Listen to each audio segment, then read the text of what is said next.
Welcome to Midnight Mysteries. If you feel like listening to a horror story, you're in the right place.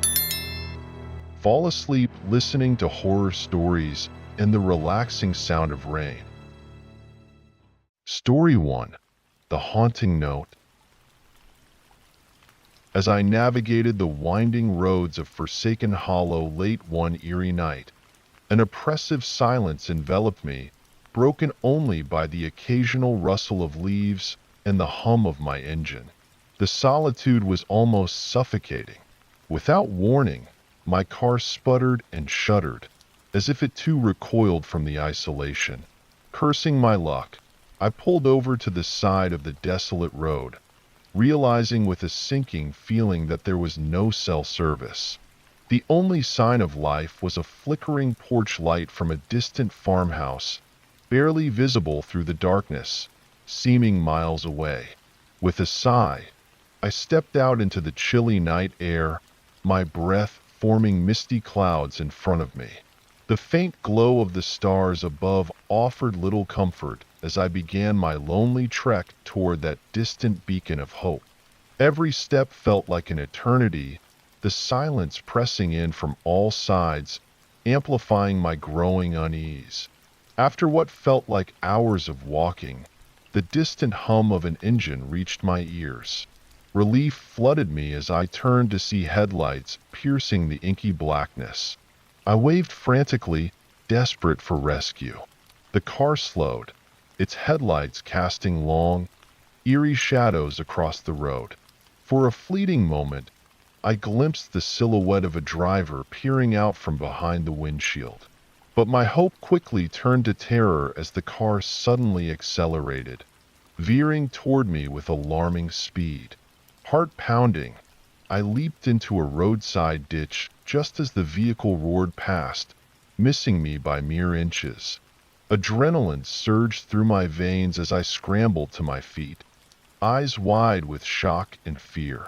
The car screeched to a halt a short distance ahead, its brake lights briefly illuminating the road behind me. Frozen in place, I watched as the car idled for a moment before abruptly speeding off into the night.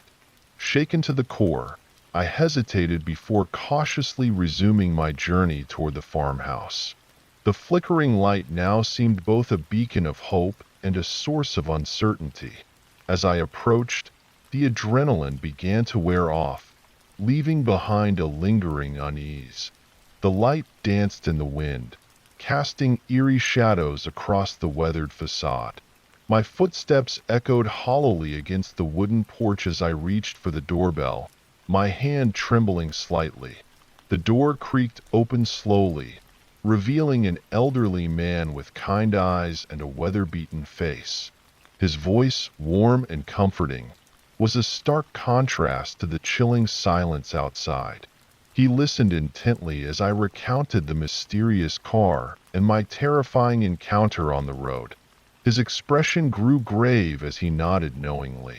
"You're not the first to come here with a story like that," he said quietly, his voice tinged with a hint of sadness. "There have been strange happenings on these roads lately." His words sent a shiver down my spine.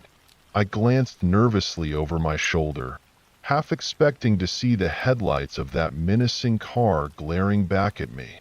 The old man must have noticed my unease, for he invited me inside with a reassuring smile.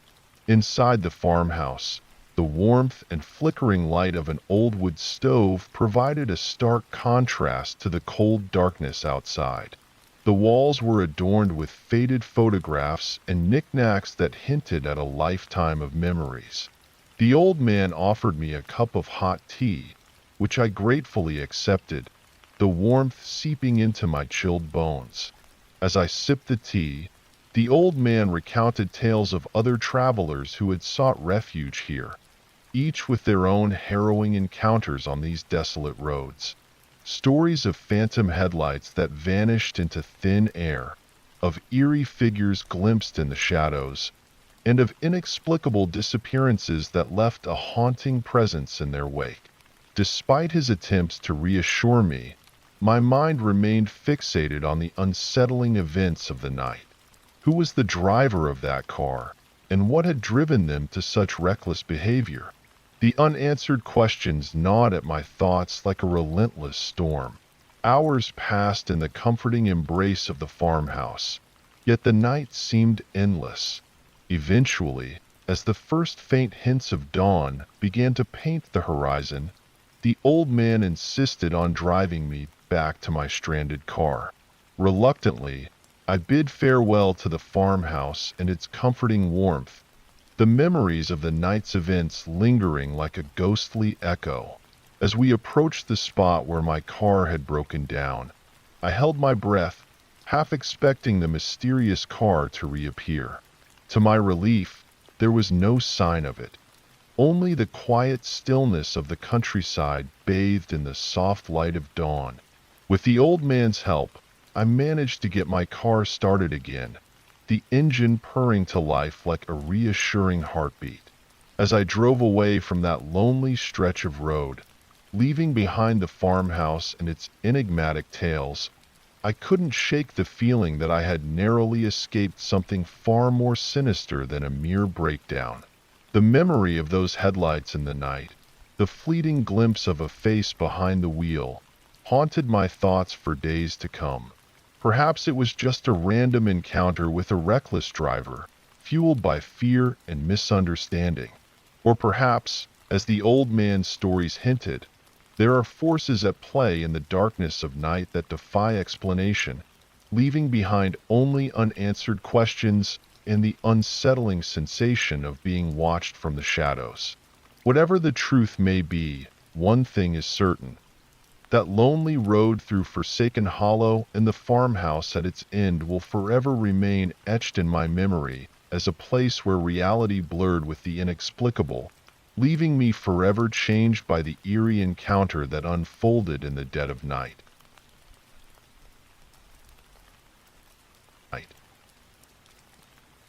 Story 2. Babysitting in the upscale neighborhood of Ashwood Glen was usually an uneventful affair. The houses were grand, the lawns meticulously groomed, and the families generally kept to themselves. This evening, I was sitting for the Hawthorne family, recent addition to the neighborhood. Mr. and Mrs. Hawthorne were attending a charity gala, leaving me in charge of their 2 children, Lila and Max. As they left, they reassured me that the kids were already asleep and that it would likely be a quiet night. With that, they departed, leaving me alone in their luxurious home. The Hawthornes' house was expansive, filled with elegant furnishings and artwork that spoke of both wealth and refined taste. It was a stark contrast to the modest apartment I shared with roommates during breaks from college. Lila, a bright and curious 7-year-old, insisted on showing me her room and introducing me to her favorite toys before reluctantly agreeing to go to bed. Max, at just 5 years old, was easier to settle. He was already half asleep by the time I tucked him in. With the children in bed and the house quiet, I settled into the living room, intending to catch up on some reading while waiting for the Hawthornes to return. An hour or so passed without incident, but then faint noises from upstairs caught my attention. At first, I dismissed them as the creaks and groans of an old house, or perhaps the wind outside. However, the sounds persisted, growing more distinct. Concerned, I quietly ascended the stairs, careful not to wake the children. I checked each room, Lila's, Max's. Everything seemed undisturbed, but when I reached the master bedroom, I noticed that the door was slightly ajar, a sliver of light spilling onto the hallway carpet. My heart began to pound in my chest as I pushed the door open cautiously. Inside, the room was dimly lit by a small bedside lamp, but what caught my attention immediately was the open drawers of a large dresser against the wall. Someone had been searching through them. Frozen with fear, I watched as a figure turned abruptly toward me. A man dressed in dark clothing stood there, his hand still rummaging inside a drawer. Our eyes locked in a brief, terrifying moment, shock reflected in both our faces. Then, without a word, he bolted toward the nearest window, crashing through it with a loud shatter of glass. My senses returned in a rush as I hurried downstairs, fumbling for my phone and dialing 911. Breathlessly, I explained the situation to the dispatcher, urging them to send the police immediately. While waiting for their arrival, I locked all the doors and stayed close to the children, who, thankfully, slept through the entire ordeal. It felt like an eternity before the police arrived, though in reality, it was only a few minutes. They conducted a thorough search of the house and the surrounding area but found no trace of the intruder. All that remained of his presence were the shattered glass and the eerie silence that now hung over the house. Later that night, after the police had taken my statement and left, Mr. Hawthorne returned home. He and his wife were visibly shaken by what had transpired. Over cups of strong coffee in their kitchen, they explained that they had been receiving anonymous threats for several weeks, but had dismissed them as pranks or empty warnings. The incident with the intruder, however, changed everything. They decided to stay with friends for the night and arranged for additional security measures to be installed immediately. Despite their assurances that they would handle the situation, I couldn't shake the feeling of unease. The calm, affluent facade of Ashwood Glen had been shattered for me that night, revealing a darker underbelly of fear and vulnerability. In the days that followed, I found it difficult to concentrate. The image of the intruder's face haunted me, his sudden appearance and swift escape replaying in my mind whenever I closed my eyes. I couldn't shake the feeling that we had narrowly escaped something far more sinister than a simple burglary.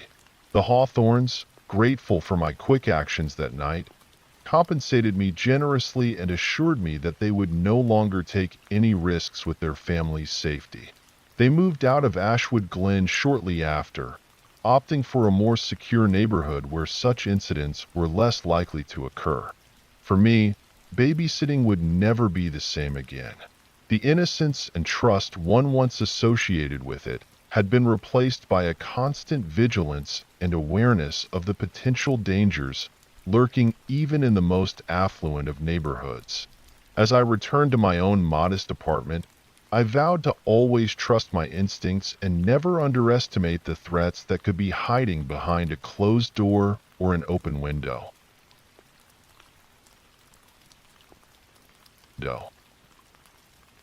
Story 3.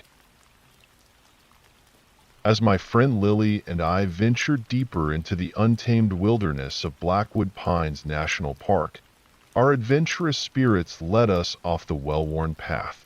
The allure of the unknown beckoned us, drawing us into a less traveled area where the undergrowth thickened, casting dappled shadows beneath the afternoon sun. After some time, we stumbled upon a small clearing, bathed in an eerie light filtering through the dense canopy above. At first glance, it seemed like any other natural opening in the forest, but as we approached, a chill crept down my spine. Scattered across the ground were the remnants of a makeshift campsite, tattered tents with faded colors, rusted cooking utensils, and a weather-beaten backpack carelessly tossed against a tree trunk. The campsite looked abandoned, yet there was something unsettlingly recent about it. Should we check it out? Lily's voice wavered, a mixture of curiosity and caution evident in her tone. I hesitated, eyeing the scene warily. "I'm not sure that's a good idea," I replied, unease gnawing at me. "It looks like whoever was here left in a hurry." Ignoring my apprehension, Lily edged closer, her gaze fixed on a set of footprints leading towards a shallow depression in the ground. "Look, there's something buried here," she said, her voice tinged with both excitement and fear. My heart pounded as I joined her.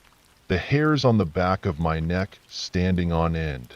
Together, we uncovered a patch of disturbed earth, revealing a grim sight. A shallow grave, marked only by a crude, weathered cross fashioned from twigs and string. The air around us seemed to thicken, suffused with an inexplicable tension. "We need to get out of here," I urged, my voice barely above a whisper. The forest, once inviting and serene, now felt oppressive, as if it harbored secrets too dark to comprehend. Turning away from the grisly discovery, we retraced our steps, only to realize with growing dread that we had lost our bearings. Panic threatened to overwhelm us as we wandered deeper into the labyrinth of trees, every rustle of leaves and snap of twigs setting our nerves on edge. "Are we going the right way?" Lily asked, her voice trembling slightly as we stumbled over roots and fallen branches. "I think so," I replied, more to reassure myself than her. The forest seemed to conspire against us, the familiar landmarks now elusive in the dimming light of late afternoon.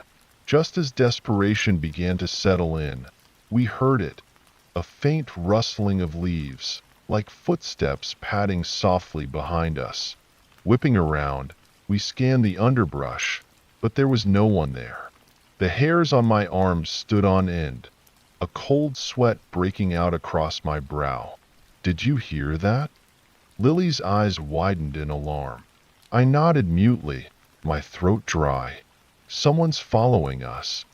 We quickened our pace, hearts racing as the forest seemed to close in around us. Each twist and turn only led us deeper into the unknown, the daylight waning and casting long, eerie shadows that danced across the forest floor. The forest, once a sanctuary of natural beauty, now held us captive in its ominous embrace.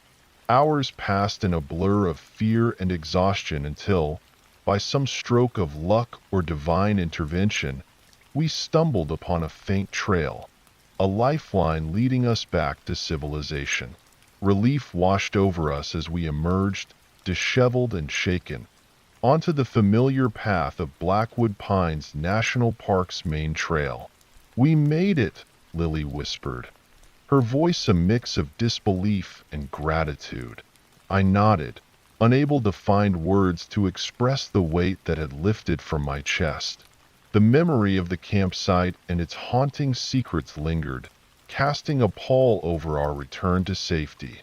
We never spoke of what we found that day, nor did we report it to the park authorities. The fear of what might have transpired there, coupled with a gnawing uncertainty, kept us silent. Yet the image of that shallow grave and the phantom footsteps haunted my dreams for weeks, a stark reminder of the darkness that lurks beneath even the most serene landscapes. To this day, I avoid straying from marked trails, my trust in the wilderness forever altered by an encounter with the unknown. A reminder that some mysteries are best left undisturbed, buried beneath the layers of earth and foliage that conceal their secrets.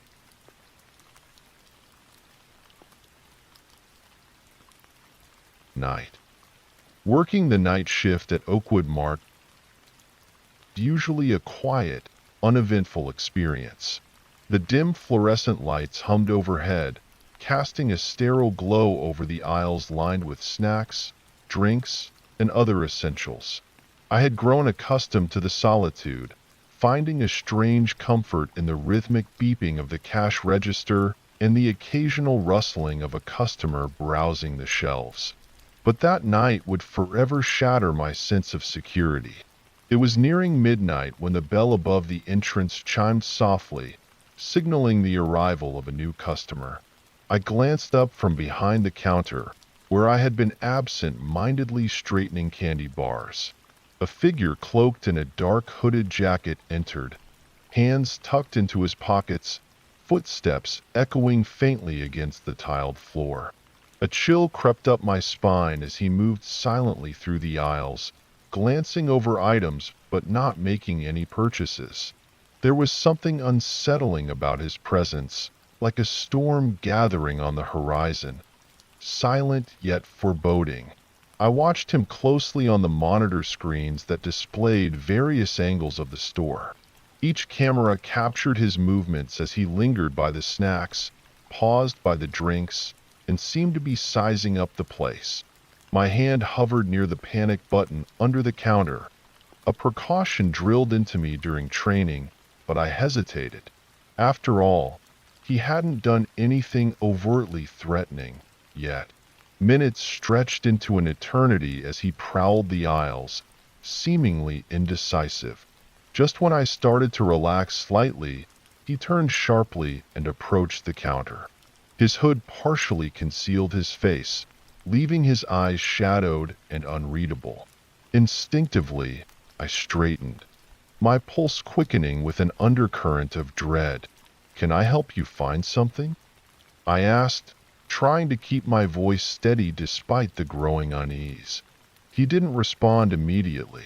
Instead, he produced a glint of metal from within his jacket, a knife, its blade catching the light in a menacing gleam.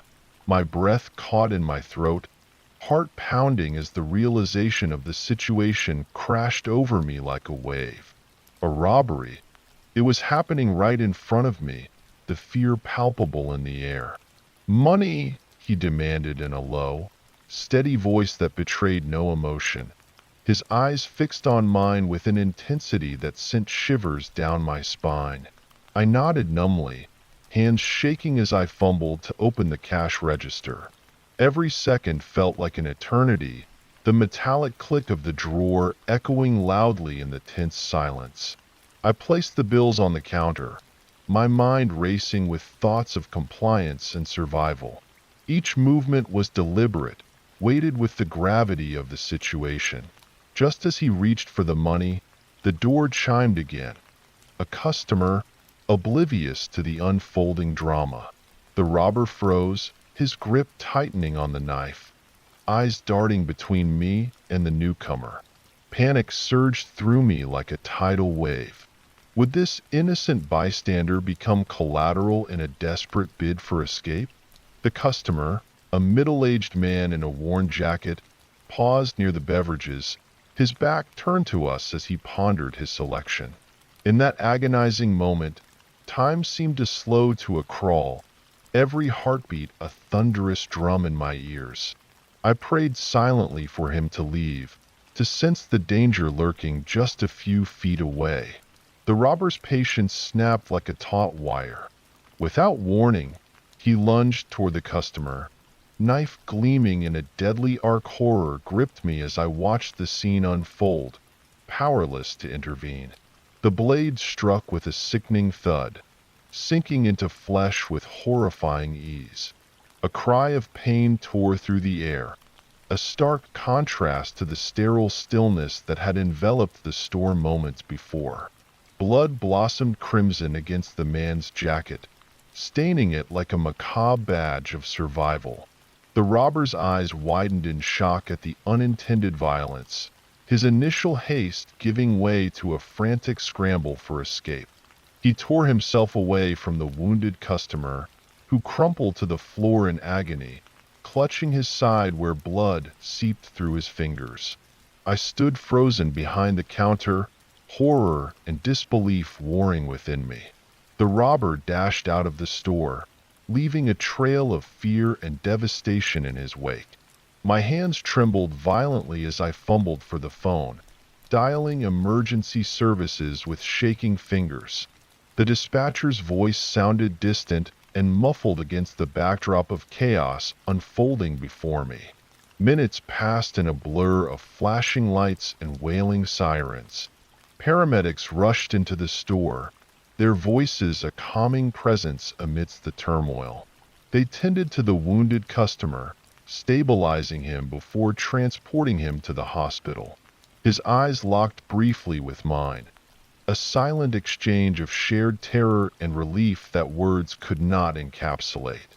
Police officers arrived soon after, their presence a reassuring anchor in the aftermath of violence.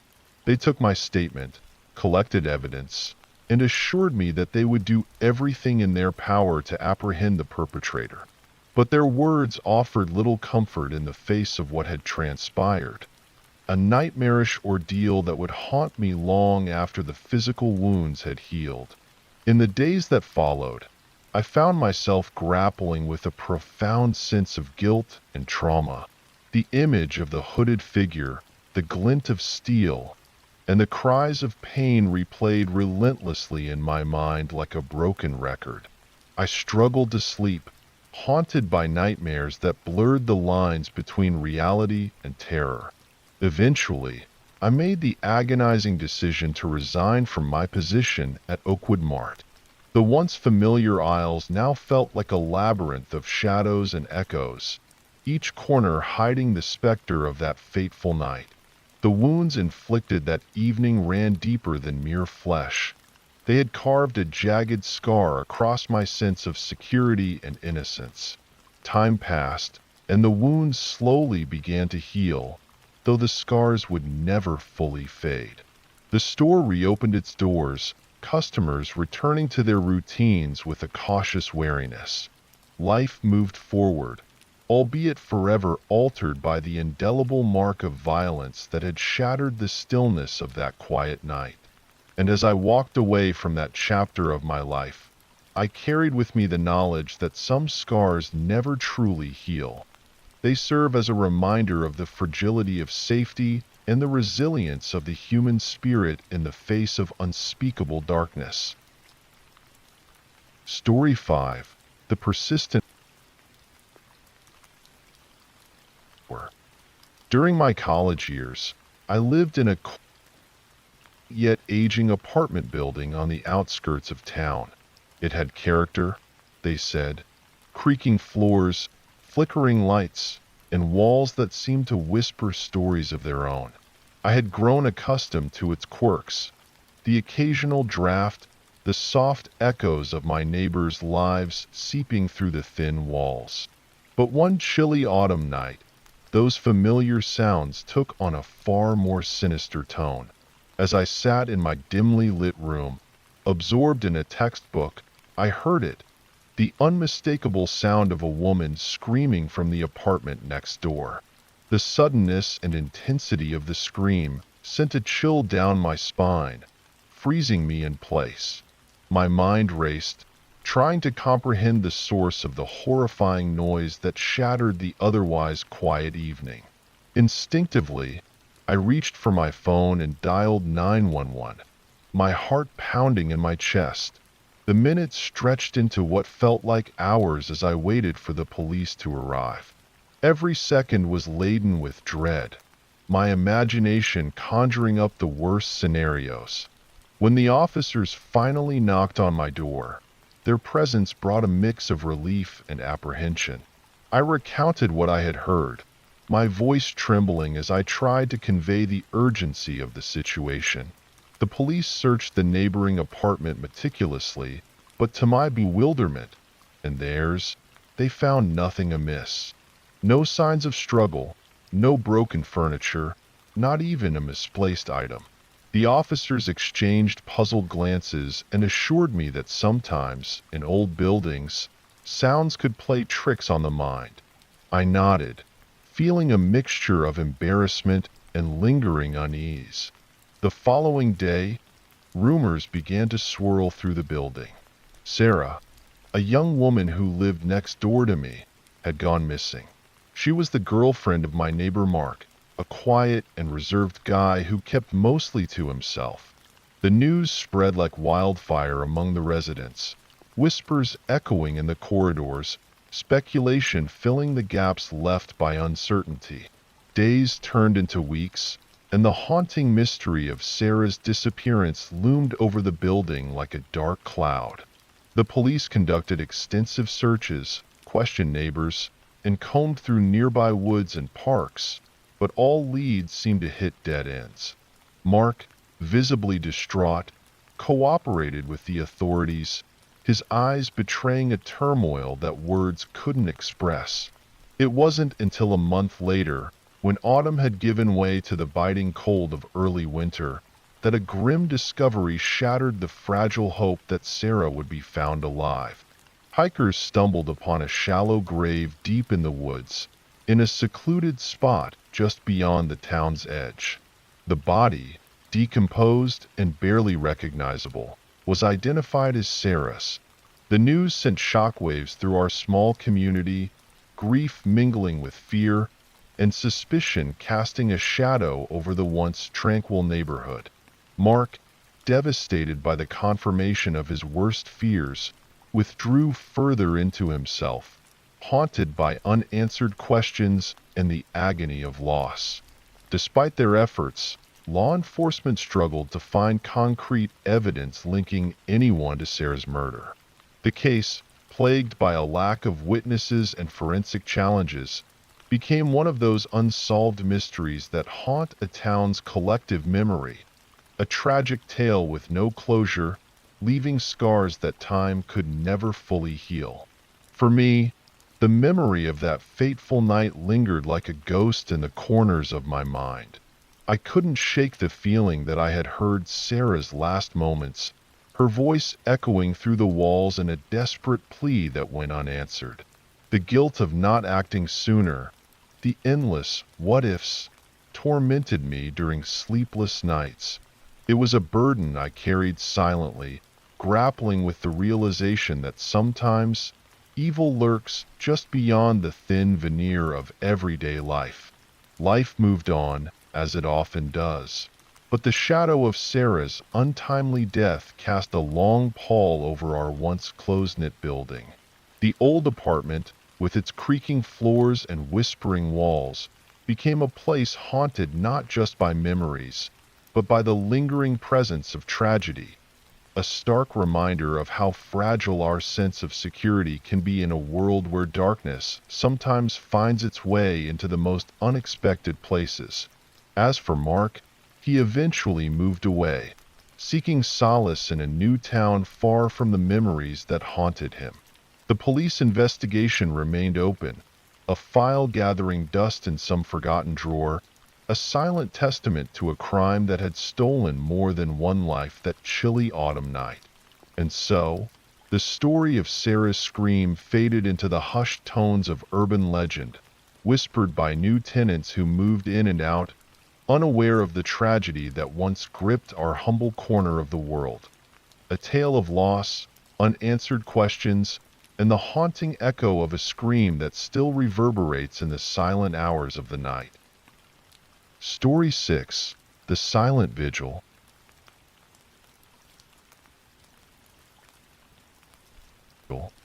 As I set out on my morning jog, the crisp air filled my lungs, invigorating me for the day ahead. The streets were quiet, as they typically were at this early hour, with only a few fellow early risers walking their dogs or heading to work. I relished these solitary moments, the rhythm of my footsteps echoing in the peaceful stillness. But as I turned onto a quieter street lined with tall trees, I noticed a car trailing behind me. At first, I dismissed it as a coincidence, perhaps just another commuter on their way to an early shift.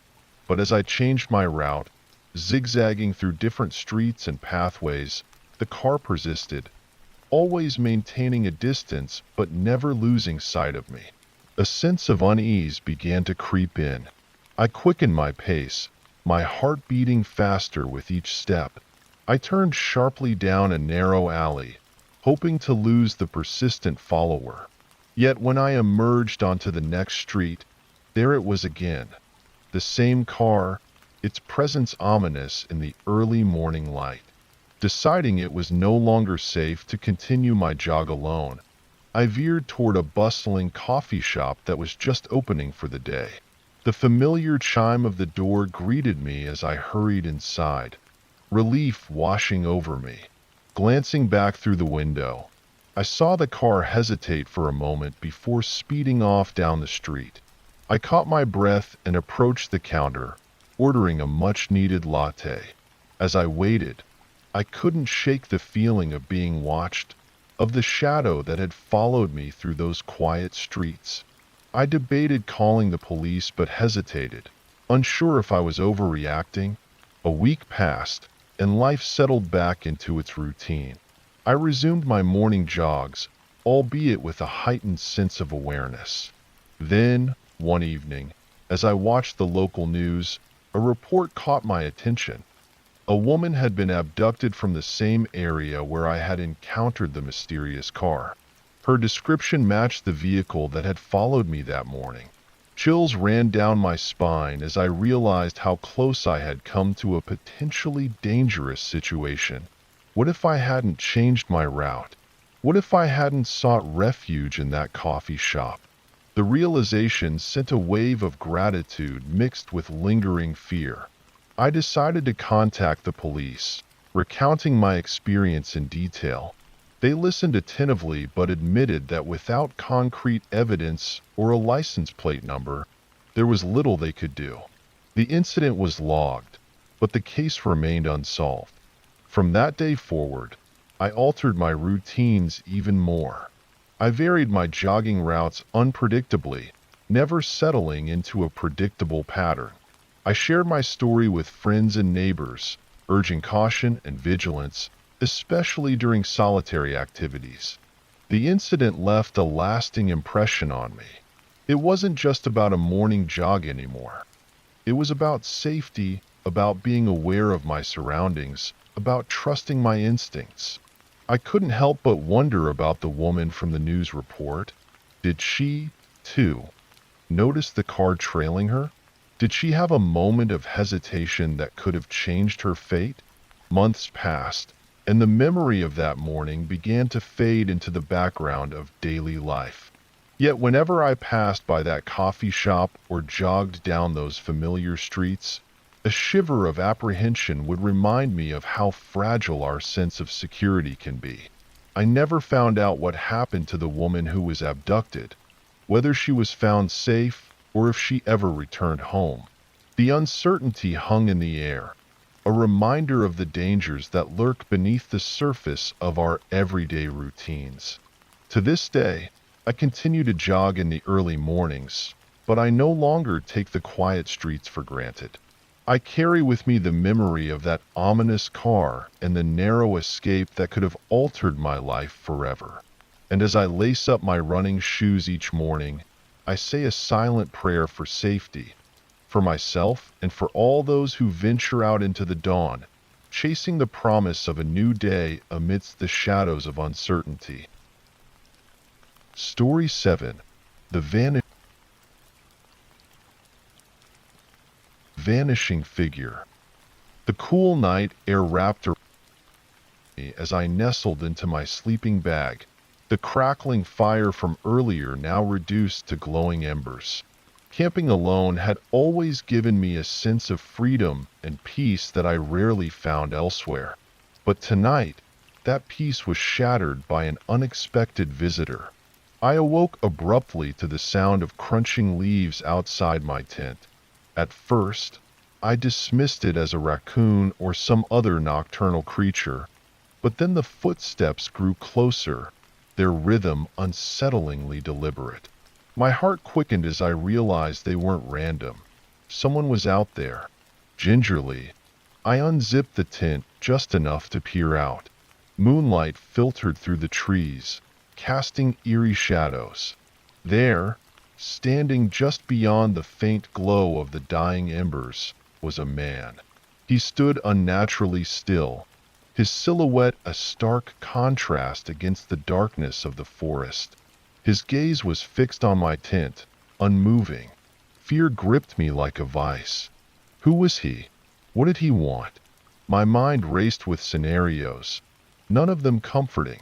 I dared not move, barely even breathed, afraid that the slightest sound might alert him to my presence. Minutes stretched into what felt like hours. Time seemed to lose its meaning in that tense silence. The man remained motionless, a silent sentinel in the night. The forest around us seemed to hold its breath, waiting. Finally, as if satisfied with whatever silent vigil he'd kept, he turned and walked away, disappearing into the depths of the woods. Relief flooded through me, but it was tempered with a profound unease. Who was he, and why had he been staring at my tent in the dead of night? Morning came slowly, the first rays of sunlight filtering through the canopy above. I wasted no time packing up my campsite, my movements quick and efficient. The peace I had sought in solitude was shattered, replaced by a lingering sense of vulnerability. As I hiked back to my car, every rustle in the bushes made me jump. Every snapping twig sounded like footsteps behind me. The forest, once a place of solace, now felt like a maze of hidden threats. Back in town, I couldn't shake the encounter from my mind. Who was that man? Was he just a lost hiker, curious about another camper in the woods? Or was there something more sinister at play? I reported the incident to the park ranger, describing the man as best I could from the shadows. They promised to increase patrols in the area, but cautioned that without more information, there wasn't much they could do. Days turned into weeks, and then months. The memory of that night haunted me, casting a shadow over my love for the outdoors. I found myself hesitating to go camping alone again, always second-guessing every rustle in the leaves, every shadow in the moonlight. Friends and family tried to reassure me, suggesting it might have been a harmless misunderstanding, but the unease persisted, a nagging doubt that refused to be silenced. Years later, I still remember that night vividly. I never did find out who the man was or what his intentions were. Perhaps it was a chance encounter with a lost soul in the woods, or perhaps, as my imagination sometimes dared to suggest, it was something more sinister, something that lurks in the depths of remote forests, waiting for an opportunity. I've since camped with friends, finding safety in numbers, but the solitude I once cherished is now tinged with caution born of that fateful night. The woods still call to me, their wild beauty beckoning, but I approach them now with a wary eye and a heightened sense of awareness. That night changed me, robbing me of the innocence of solitude. Yet, amidst the fear and uncertainty, there remains a flicker of something else, a resilience, a determination not to let fear dictate my life. And so, I continue to venture into the wilderness, though never alone. The memories of that night linger, a reminder that even in the tranquil embrace of nature, darkness can sometimes find its way in. Story 8. The had begun with excitement and a sense of adventure, but it took a chilling turn one night at a remote rest area. It was well past midnight when we decided to pull over, the exhaustion from hours of driving through desolate stretches of highway finally catching up to us. The rest area was deserted, save for a few dimly lit vending machines and the distant hum of highway traffic. We parked under the feeble glow of a flickering street lamp, its light casting eerie shadows across the empty parking lot. My girlfriend Emily and I had been taking turns driving, and we were both relieved to stretch our legs. I headed towards the restroom, leaving Emily behind to enjoy the cool night air. The restroom, a dimly lit structure at the edge of the parking lot, seemed abandoned. As I entered, the air inside was stale, and the fluorescent lights buzzed faintly overhead. After finishing, I returned to find Emily gone. Panic clenched my chest as I scanned the empty lot, calling out her name. The night seemed to swallow my voice. Frantically, I circled the area, checking behind every structure and peering into the shadows that seemed to grow deeper with each passing moment. No sign of her. Heart pounding, I dashed back to the car and grabbed my phone, my fingers trembling as I dialed 911.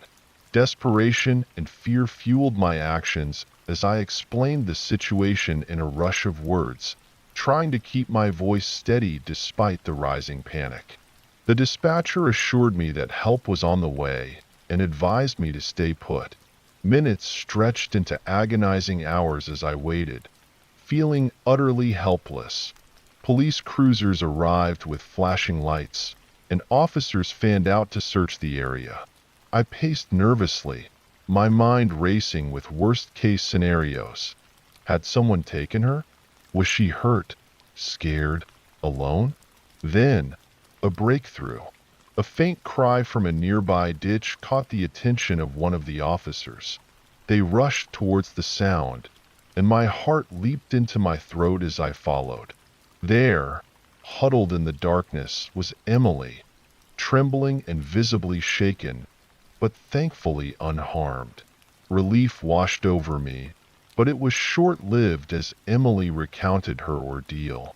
She had been standing near the car when a man emerged from the shadows, his presence unnoticed until it was too late. He had grabbed her arm roughly, his grip tight and threatening.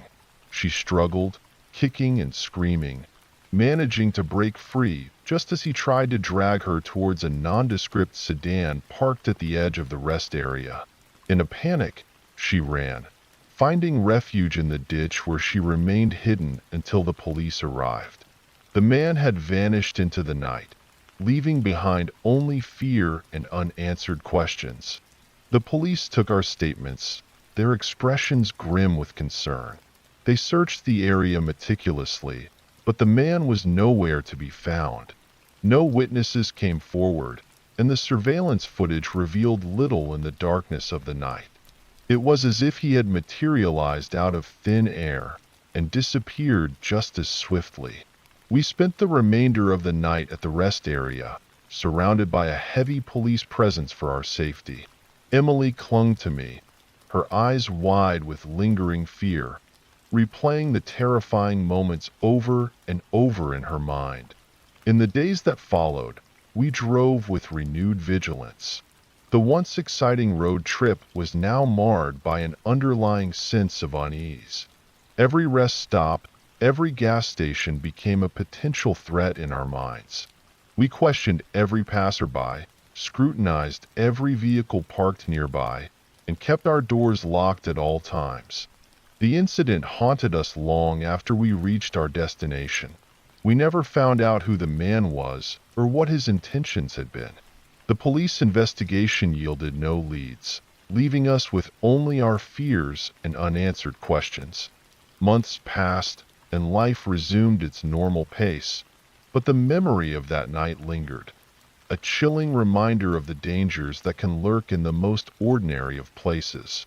We grew closer in the aftermath, our bond strengthened by the shared trauma and the unspoken gratitude that Emily had escaped unscathed. As for the man who tried to take her that night, he remained a shadowy figure in our memories, a faceless phantom whose presence had shattered our sense of security and forever altered our perception of safety on the open road. Story 9. The Unseen Pursuer. Working the night janitor in an office building had its own rhythm, a quiet cadence of sweeping floors, emptying trash bins, and navigating the silent corridors that seemed to stretch endlessly under the dim glow of emergency lights. It was a job that suited my nocturnal nature, preferring the solitude of the night over the hustle and bustle of daylight hours. But one fateful night, the routine was shattered by an unsettling disturbance. As I made my rounds, a faint noise echoed from a floor that was typically deserted after hours. It was a subtle sound, a muffled scrape followed by a soft click that sent a chill down my spine. Curiosity mingled with caution as I cautiously approached the source, flashlight in hand, casting shadows that danced along the walls. The hallway was eerily still as I reached the floor, the air thick with a sense of unease that I couldn't shake. I followed the sound to an office door at the far end of the corridor, where a flickering light spilled out from under the crack, betraying the darkness within. With a steady hand, I pushed open the door, unsure of what I would find beyond. Inside, bathed in the glow of a laptop screen, stood a man hunched over a desk, his back turned toward me. He seemed oblivious to my presence as he fiddled with a lockbox, his movements hurried and deliberate. The realization hit me like a jolt of electricity. He was trying to break in. "Hey, what are you doing?" I called out, my voice echoing in the otherwise silent office. The man froze for a moment, his shoulders tensing before slowly turning to face me. In his hand gleamed the cold metallic glint of a gun, a stark reminder of the danger that now loomed between us. "Stay back," he growled, his voice low and gravelly as he brandished the weapon in my direction. Fear gripped me like a vice as I raised my hands in surrender, the flashlight slipping from my grasp to clatter loudly against the tiled floor. My mind raced with 1,000 scenarios, each more terrifying than the last. "Help me open this," he ordered, gesturing toward the lockbox with the gun, his eyes never leaving mine. With trembling hands, I complied, the weight of the situation pressing down on me like an insurmountable burden. Every second felt like an eternity as we worked in silence, the only sound the soft click of tumblers falling into place. Once the lockbox yielded to his persistence, the man's expression twisted into a triumphant grin. He wasted no time seizing the contents, a stack of documents and a flash drive, before turning his attention back to me. "Tie yourself up," he commanded, tossing a length of rope toward me with a callous flick of his wrist. Heart pounding, I did as he instructed, my fingers fumbling clumsily with the coarse fibers as I bound my wrists and ankles. The man stood over me, watching with a cold detachment as I struggled against the ropes that now held me captive. Satisfied that I posed no immediate threat, he vanished into the darkness of the office, leaving me alone with my thoughts in the suffocating silence. The minutes stretched into hours as I lay there, bound and helpless, the weight of my predicament settling like a heavy fog over my consciousness. Fear mingled with anger as I cursed my own naivety for being caught in such a perilous situation. Each passing moment brought with it a new wave of despair, the realization sinking in that my fate now rested in the hands of a stranger driven by motives unknown to me.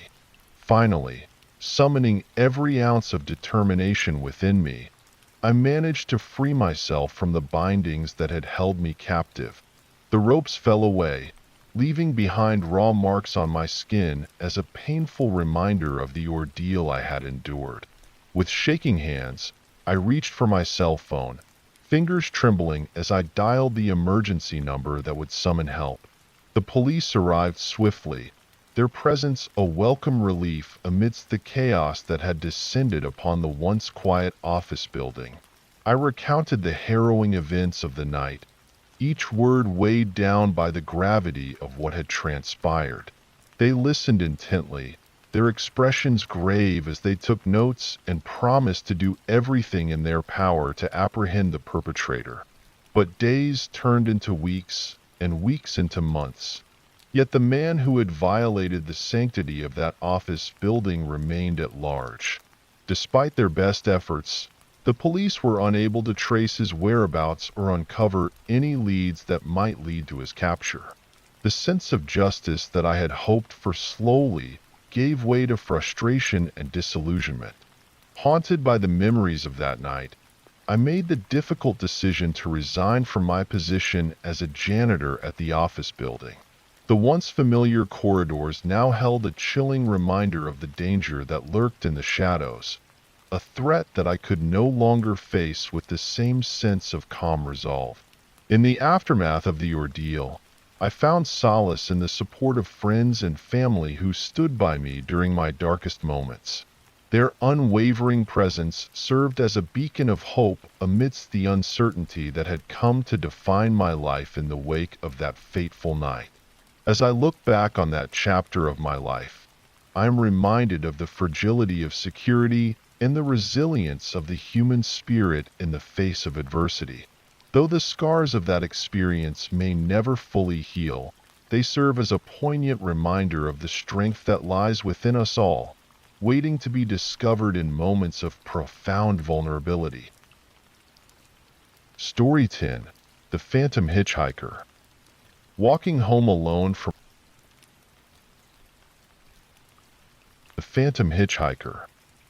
Walking home alone from a party was never something I particularly enjoyed, but living in a quiet neighborhood with well-lit streets usually made it feel safe enough. That night, however, everything changed. The party had been lively, filled with music, laughter, and the warmth of friends. As it wound down past midnight, I decided to head home, preferring the solitude of my own bed to the lingering chatter. The streets were quiet, bathed in the soft glow of street lamps that cast long shadows across the pavement. It started subtly, a sense of being watched, a slight unease creeping up my spine. Glancing over my shoulder, I noticed a figure a few yards behind me. At first, I tried to brush it off as a coincidence. Someone else heading home late, just like me. But as I picked up my pace, so did they. The knot of apprehension in my stomach tightened. I quickened my steps, the echo of my shoes on the pavement now unnervingly loud in the stillness. The figure behind me matched my pace, their steps deliberate and purposeful. Panic began to rise within me, a primal instinct urging me to flee. I turned a corner, hoping to lose them in the labyrinth of residential streets, but the footsteps behind me persisted, drawing closer with each step. Fear gripped me as I realized this wasn't a coincidence. I was being followed. In a moment of desperate impulse, I veered off the main road and darted into a narrow alleyway, hoping the darkness would conceal me. The footsteps followed, echoing against the walls of the alley. I pressed myself against a cold brick wall, heart pounding, breath shallow. Then, like a shadow materializing from the darkness, the figure emerged at the mouth of the alley. He was tall, clad in dark clothing that seemed to absorb what little light there was. In his hand gleamed a knife, glinting malevolently in the dim glow filtering through from the street. "Give me your wallet," he commanded, his voice low and menacing. I could feel the cold metal of the blade pressing against my side, a stark reminder of the danger I was in. Without hesitation, I fumbled in my pocket and withdrew my wallet, trembling as I handed it over. He snatched it from my grasp, his eyes never leaving mine. For a moment, we stood there, locked in a silent exchange of fear and desperation. Then, as abruptly as he had appeared, he turned and fled into the night, leaving me shaken but physically unharmed. I sagged against the alley wall, my legs suddenly weak with relief. The adrenaline rush of the encounter left me dizzy, my mind racing with thoughts of what could have been. I reached for my phone, hands trembling as I dialed 911, reporting the incident in a shaky voice to the dispatcher, who assured me that officers were on their way. It felt like an eternity before the police arrived, though in reality, it was only minutes. They took my statement, comforting and reassuring me as best they could. They canvassed the area, but the assailant had vanished without a trace, leaving behind only the lingering sense of violation and fear. After the police left, I stumbled home, my thoughts a jumble of relief and lingering dread. The security of my own apartment offered little solace. Every creak of the floorboards, every distant sound outside the window sent my heart racing anew. Sleep was elusive that night, and in the days that followed, I found myself constantly looking over my shoulder, hyper-aware of every shadow and every passing stranger. The incident left a mark on me, a newfound awareness of vulnerability even in familiar surroundings. I became more cautious, avoiding late-night walks alone and opting for rideshare services when venturing out after dark. The once familiar streets of my neighborhood now seemed tinged with a sense of menace, their quietude a facade that concealed potential danger. Months passed, and while the fear gradually receded, it never truly vanished. The memory of that night remained etched in my mind, a stark reminder of the fragility of safety and the unpredictability of life. I learned to trust my instincts more, to listen to that inner voice that warns of danger, no matter how subtle or seemingly insignificant. Eventually, life resumed its normal rhythm, and the neighborhood settled back into its usual quiet routine. But for me, the shadows held a different meaning, a reminder of a night when a simple walk home became a harrowing brush with danger, leaving an indelible imprint on my perception of safety and security. Story 11. Its broken windows gaping like empty eye sockets in the fading light of dusk. For years, we had heard rumors about this place. Tales whispered among classmates and neighborhood kids about its haunted halls and the mysteries hidden within its decaying walls. Now, finally standing at its threshold, the allure of the abandoned building was irresistible. I was with my friends Jake, Emily, and Alex. We had planned this excursion for weeks, gathering courage and makeshift flashlights to explore what remained of the once bustling factory, now left to rot on the outskirts of our small town. "It's now or never," Jake declared, his voice filled with a mix of excitement and apprehension. Emily, ever the skeptic, rolled her eyes but followed nonetheless. "You guys better not chicken out halfway through," she warned.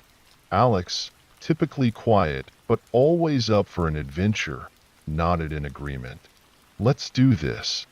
We pushed open the creaking door, its hinges protesting loudly against the weight of years of neglect. Inside, the air was thick with dust and a palpable sense of abandonment. Crumbled bricks and broken machinery littered the floor, remnants of a bygone industrial era now reclaimed by nature and time. "Split up, but don't go too far," I suggested, trying to sound brave as I led the way down a dimly lit hallway. The beam of my flashlight flickered uncertainly, casting eerie shadows that danced on the walls. I wandered deeper into the labyrinthine corridors, my senses on high alert. Every sound, the distant creak, the skittering of rodents, seemed amplified in the eerie silence. As I turned a corner into a particularly dark hallway, a chill ran down my spine. Footsteps, clear and unmistakable, echoed off the cracked tiles behind me. I spun around, my heart pounding, but the hallway was empty, save for the shifting shadows and the flickering light. "Guys," I called out, my voice wavering despite my efforts to appear composed. No answer, just the oppressive silence closing in around me like a suffocating cloak. I took a hesitant step forward, my mind racing with thoughts of ghostly apparitions and urban legends come to life. Then, from the darkness, a figure lunged at me, a disheveled man with wild eyes and ragged clothing. His sudden appearance startled a scream from my throat as I stumbled backward, tripping over debris scattered on the floor. He reached out, hands grasping, his voice a hoarse whisper. "Get out. This is mine. Mine."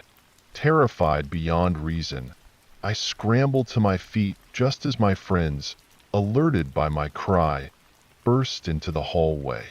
Jake and Alex, reacting instinctively, rushed forward with makeshift weapons, a metal pipe and a discarded plank, yelling threats to scare off the intruder. Emily, more level-headed, dialed emergency services on her phone, her voice urgent as she described our location and the situation unfolding. The homeless man, sensing the sudden onslaught, retreated into the shadows, disappearing as quickly as he had appeared. "He's gone," Alex confirmed, his voice shaky with adrenaline. "Are you okay?" I nodded, still trembling, the fear coursing through my veins. "Yeah, I think so." Minutes later, the distant wail of sirens signaled the arrival of help. The police arrived swiftly, combing through the abandoned factory with flashlights and caution. They assured us that they would search thoroughly to ensure the area was safe. "We found evidence that someone has been squatting here," one of the officers explained, his tone reassuring but serious. "You kids shouldn't have come in here alone." We nodded, chastened by the experience and grateful for the timely intervention.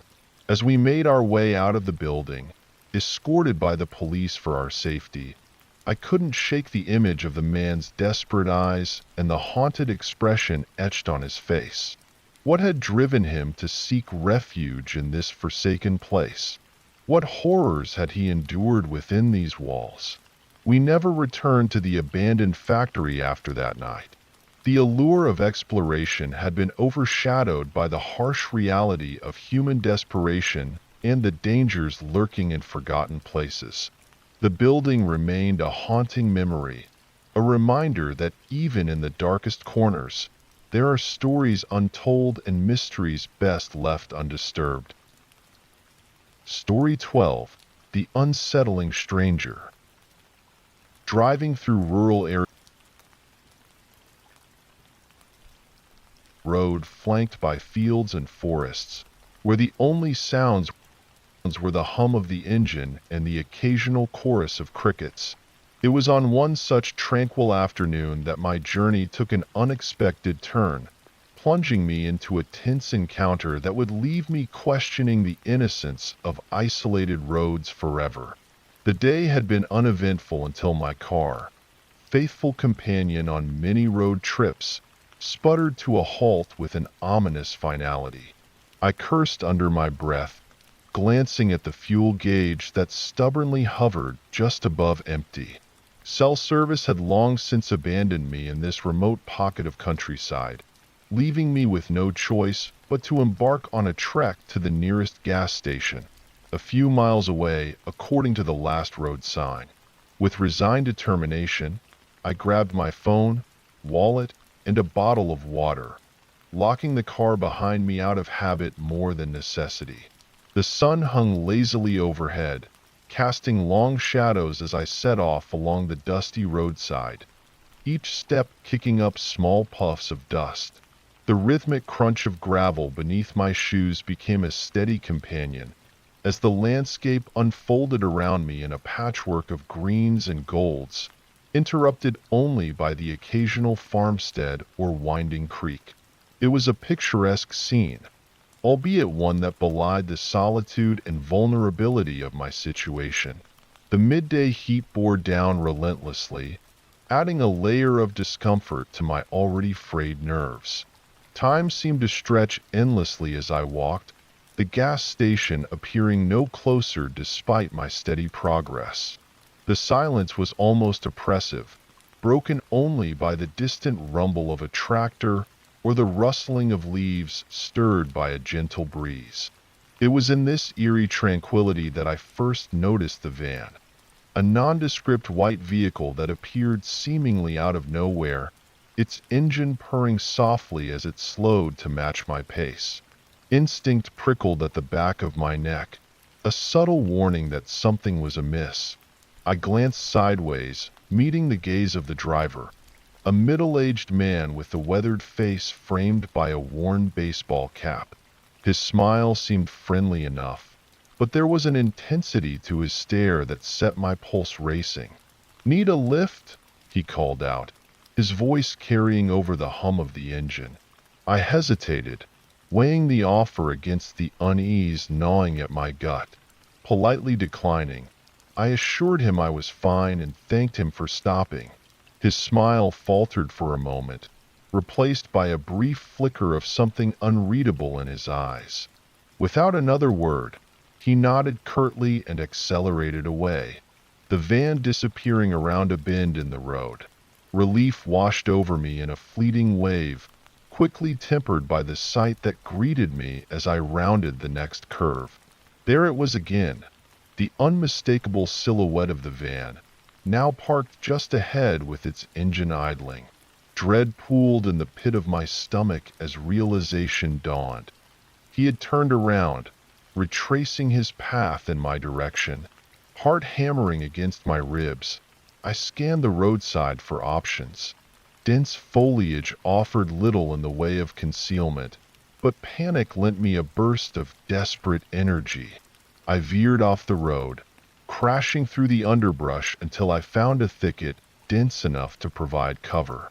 Heart pounding in my ears, I crouched low, breath catching in my throat as I strained to listen for any sign of the van's approach. Minutes stretched into eternity, each second punctuated by the drumming of my pulse and the rustling of leaves in the breeze. Fear coiled around me like a serpent, tightening its grip with each passing moment. Had he seen me? Was he searching the roadside even now, just beyond the reach of my hiding place? Finally, a distant rumble signaled the van's departure, its engine fading into the distance like a phantom retreating into the shadows. I remained rooted in place, every muscle tense with the aftershocks of adrenaline. Only when the silence settled once more did I dare to emerge from my makeshift sanctuary, limbs trembling with a blend of relief and residual fear. With cautious steps, I resumed my journey to the gas station, eyes scanning the road ahead for any sign of the van's return. The remaining distance felt interminable, each footfall a testament to the vulnerability of being alone in an unfamiliar landscape. When the familiar glow of neon finally pierced the twilight, I nearly collapsed with relief, stumbling into the welcome haven of the gas station parking lot, breathless and shaken. I recounted the encounter to the attendant, a sympathetic young woman who listened with a mixture of concern and disbelief. She assured me that incidents like this were rare in their quiet corner of the world, offering me a seat and a glass of water to steady my nerves. Together, we notified the local authorities, who arrived promptly to take my statement and search the area. Despite their efforts, the van and its driver remained elusive, a ghostly presence that haunted my thoughts long after the incident had passed. The police promised to increase patrols and encouraged me to report any further sightings or suspicious activity. But as I watched them depart into the night, a lingering unease settled over me like a shroud. In the days that followed, I found myself plagued by questions without answers. Who was he? What had he wanted? And most chillingly, would he return? The serenity of rural roads had been shattered, replaced by a lingering sense of vigilance and wariness. Each passing van became a potential threat, every shadowed figure a possible harbinger of danger. Time dulled the sharp edges of fear, yet the memory remained etched in my mind. A cautionary tale of the unexpected perils that lurk beyond the comforting veneer of familiarity. I resumed my travels cautiously, eyes scanning the horizon for any hint of the van's return. But as weeks turned into months, the encounter faded into the realm of unsettling memories, an indelible reminder that sometimes the road less traveled harbors dangers unseen. Story 13. The Man at the Park. It was a typical Tuesday night, and I found myself alone at home, in the comforting silence of my cozy suburban house. My parents were out of town for the week, leaving me to fend for myself, a responsibility I welcomed as a young adult eager for a taste of independence. Little did I know that night would etch itself into my memory as a chilling encounter with the shadows that lurk just beyond the safety of our everyday lives. I was engrossed in a book, the soft glow of a lamp casting warm pools of light around me, when I heard it, a faint, almost imperceptible noise drifting up from the depths of the house. At first, I dismissed it as the settling of old floorboards or the gentle hum of the wind outside. But as the moments passed, the noise grew more distinct, a subtle disturbance in the tranquility of the night. Curiosity mingled with a hint of apprehension as I set my book aside and ventured cautiously into the dimly lit hallway. The house seemed unusually quiet, each step I took echoing softly against the walls as I made my way toward the source of the sound. The basement. The basement had always been a realm of forgotten relics and half-forgotten memories, its musty air thick with the weight of years gone by. As I descended the creaking wooden stairs, a faint chill prickled at the back of my neck, a silent warning that something was amiss. Reaching the bottom, I flicked on the light switch, casting a feeble glow across the cluttered space. Boxes stacked haphazardly, old furniture draped in dusty sheets. The basement was a graveyard of discarded belongings, each item shrouded in layers of neglect and indifference. Yet amidst the silent artifacts of forgotten yesterdays, something caught my eye. A small rectangular window near the far corner of the room, cracked open just wide enough to invite a trespassing breeze. My heart quickened as I approached, the cold draft from the window brushing against my skin like a phantom's touch. Instinctively, I moved to close it, my fingers trembling slightly as I reached for the latch. But as I turned away, a chilling realization froze me in place. The unmistakable sound of footsteps, faint yet distinct, echoing from the darkness behind me. A shiver ran down my spine, adrenaline coursing through my veins as I spun around, scanning the shadows with wide-eyed alarm. Silence enveloped the basement like a suffocating cloak, broken only by the pounding of my own heart, each beat a frantic drumming against the stillness. And then, like a nightmare made real, the footsteps resumed, a slow, deliberate approach that sent panic surging through my every nerve. Without a second thought, I bolted toward the stairs, my feet pounding against the wooden steps in a desperate race for safety. Fear gripped me like a vice, urging me onward, upward, away from the unseen threat that stalked the darkness below. Reaching the top of the stairs, I slammed the basement door shut behind me, my breath coming in ragged gasps as I fumbled to lock it securely. Trembling, I dialed 911, my voice shaking as I relayed the harrowing events unfolding in real time. The dispatcher assured me that help was on the way, but the minutes stretched into eternity as I huddled in the relative safety of the upstairs bathroom, the only barrier between me and the unknown intruder below. Finally, the wail of sirens pierced the night, a symphony of salvation heralding the arrival of law enforcement. Relief flooded through me, tears of fear and gratitude blurring my vision as I heard the urgent voices of officers flooding through the house. With trembling hands, I unlocked the bathroom door, stepping out cautiously, as if afraid the nightmare might resume at any moment. In the harsh glare of flashlights and the authoritative tones of police commands, the basement was searched methodically. My heart raced as I waited, praying silently that my fears would be proven unfounded, that the intruder was merely a figment of my overactive imagination. But reality was more terrifying than any imagined specter. Hidden amidst the shadows, officers discovered a man, a stranger with a criminal record, known for burglaries in the area. He had sought refuge in the forgotten corners of my basement, his intentions sinister and his presence a chilling reminder of how close danger can lurk, even in the most familiar of places. The intruder was swiftly apprehended, his arrest a bittersweet victory that offered closure yet left me grappling with the haunting question of what might have been. The police assured me that I had acted bravely, that their prompt response had prevented a potentially tragic outcome. Yet in the quiet moments that followed, I couldn't shake the lingering sense of vulnerability, the awareness that my sanctuary had been violated in the most unsettling of ways.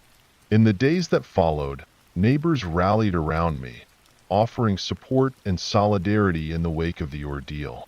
My parents returned home early, their relief palpable as they held me close, their presence a comforting shield against the lingering shadows that threatened to encroach upon our lives. The incident faded into memory, a cautionary tale shared in hushed tones among friends and family, a reminder to remain vigilant, to trust the instincts that had guided me through that fateful night. The basement window was secured, its glass a barrier against the darkness that had once breached our sanctum of safety. But beneath the surface of everyday routine, a deeper truth remained. A newfound awareness of the fragility of security, the realization that safety is a delicate balance in a world where dangers can lurk just beyond the fragile veneer of our everyday lives. And so I carry the memory of that night with me, a testament to resilience in the face of fear, a reminder that sometimes survival hinges on swift action and unwavering courage, the only defenses against the shadows that threaten to engulf us. Story 14. The Forgotten House. The road stretched out endlessly before me, winding through rugged terrain.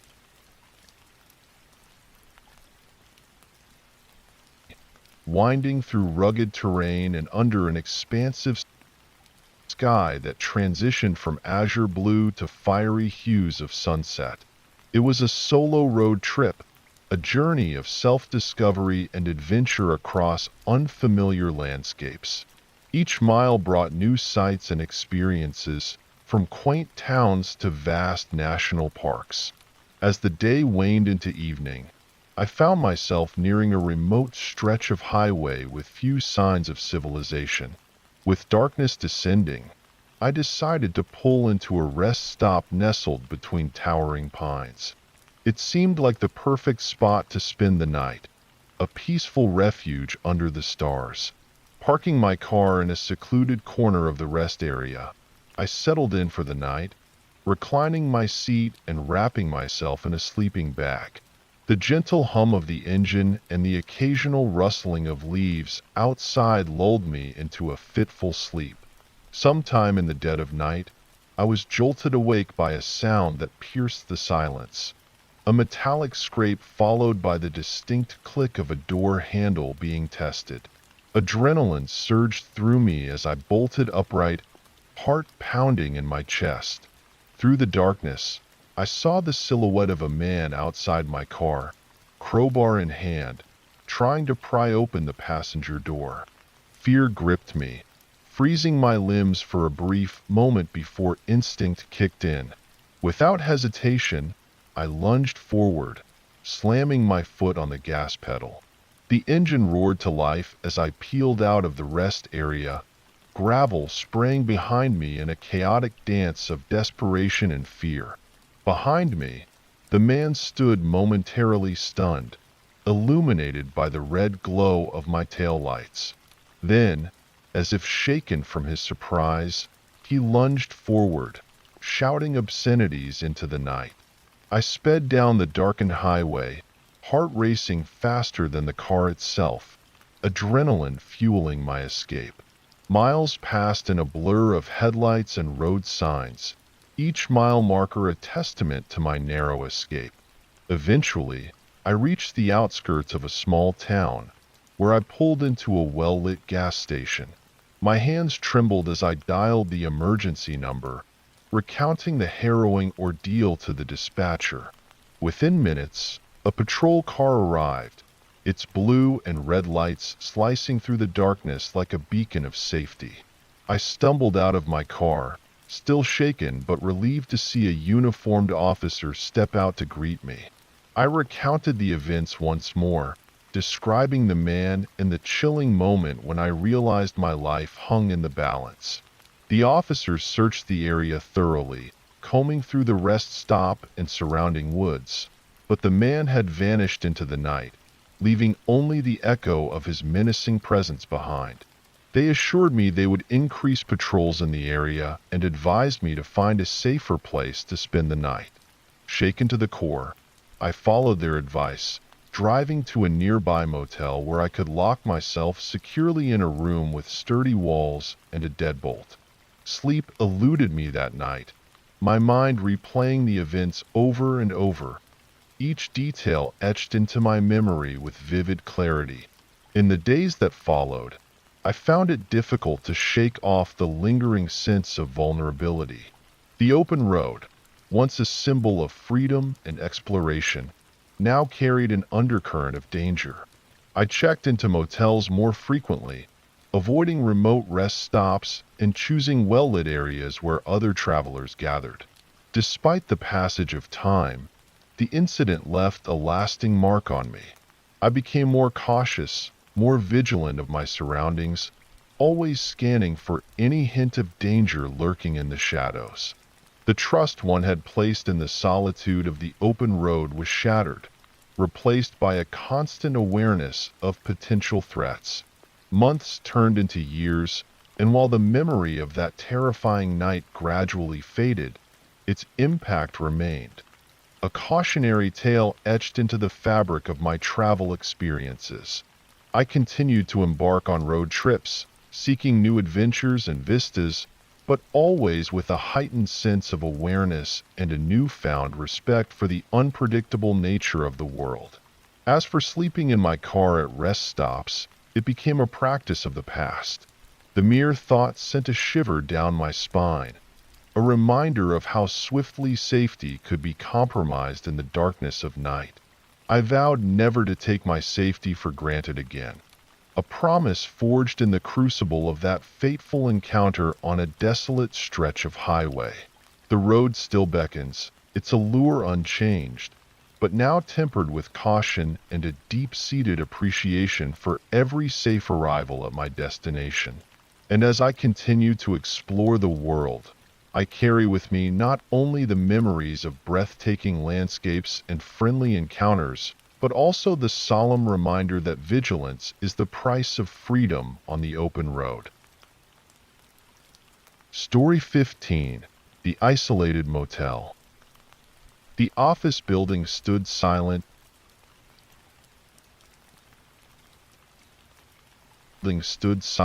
and imposing in the dimly lit cityscape, its windows reflecting the occasional glimmer of passing cars. It was another late night for me, a time when the world outside seemed to slip into a hushed stillness while I buried myself in the tasks that awaited completion. As I sat at my desk, the soft hum of the computer and the occasional flicker of fluorescent lights were the only companions in the vast expanse of the office. The clock on the wall mocked the late hour, its hands creeping toward midnight with deliberate slowness. It was then that I heard it, a faint but unmistakable sound echoing through the corridors. Knocking.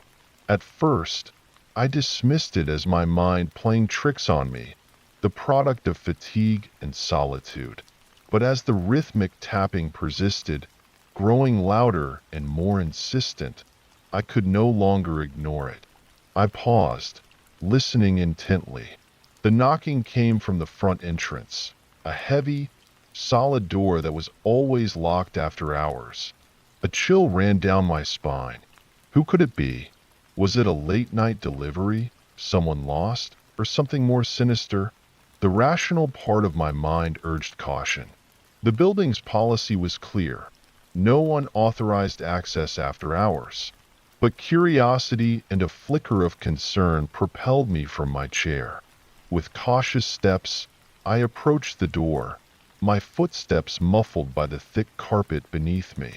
As I neared the entrance, the knocking grew louder, echoing through the empty lobby with a hollow intensity. My hand hesitated on the doorknob, the metal cool against my palm. Through the frosted glass panels, I could see a faint silhouette, a figure standing just beyond the reach of the lobby lights. Heart pounding, I peered through the glass. The figure was indistinct, blurred by the frosted glass and the darkness outside.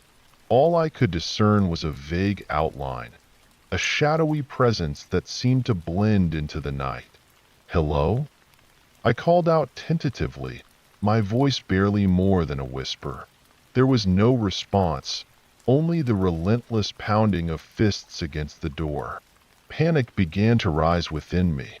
Who was this person, and why were they here? Summoning my courage, I retreated slightly and dialed the building's security office.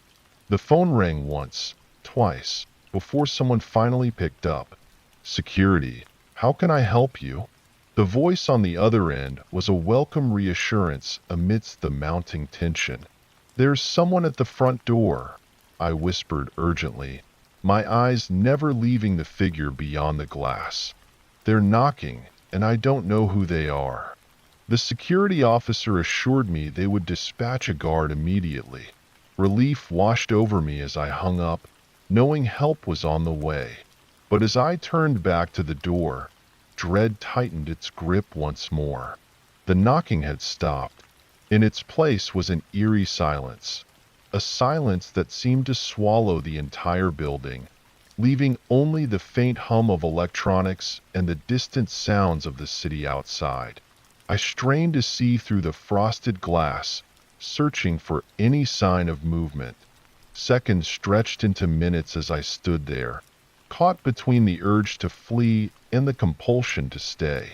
The building felt like a labyrinth of shadows, each corner harboring unseen threats. Then, just as suddenly as it had begun, the silence shattered. A sharp rap echoed through the lobby, followed by another and another. The figure was knocking again, more insistently than before. My pulse quickened, and I fumbled for my phone, ready to call security once more.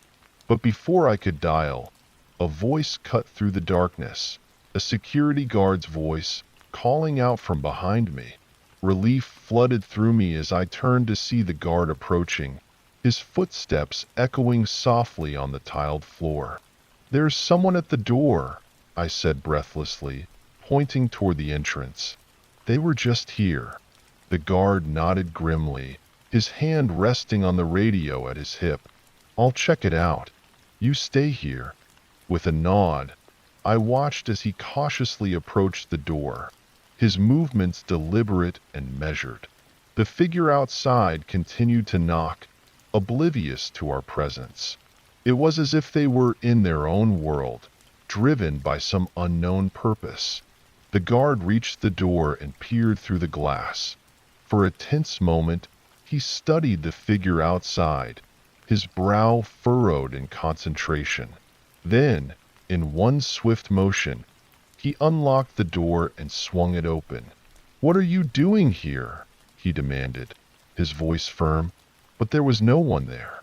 The lobby was empty, bathed in the cold glow of overhead lights. The figure, the mysterious visitor who had haunted my night, had vanished without a trace. The guard and I exchanged bewildered glances, searching the empty street beyond the entrance. There was no sign of anyone, no lingering shadow or retreating footsteps. It was as if the figure had never been there at all. Hours passed as the security team searched the building, combing through every floor and corner in a fruitless attempt to find any trace of the intruder. But they found nothing. No sign of forced entry, no lingering presence, nothing to explain the chilling encounter. In the days that followed, the incident weighed heavily on my mind. Who was the mysterious visitor, and how had they vanished so completely? The questions haunted me, lingering like a ghost in the corridors of my thoughts. The building's security measures were reviewed and reinforced, but the sense of unease remained. I found myself glancing nervously at the entrance whenever I worked late, half expecting to see that shadowy figure once more. To this day, the mystery remains unsolved, an unsettling reminder of how quickly the familiar can become strange, and how easily the night can conceal secrets that defy explanation. Story 16: The Dark Alley Encounter.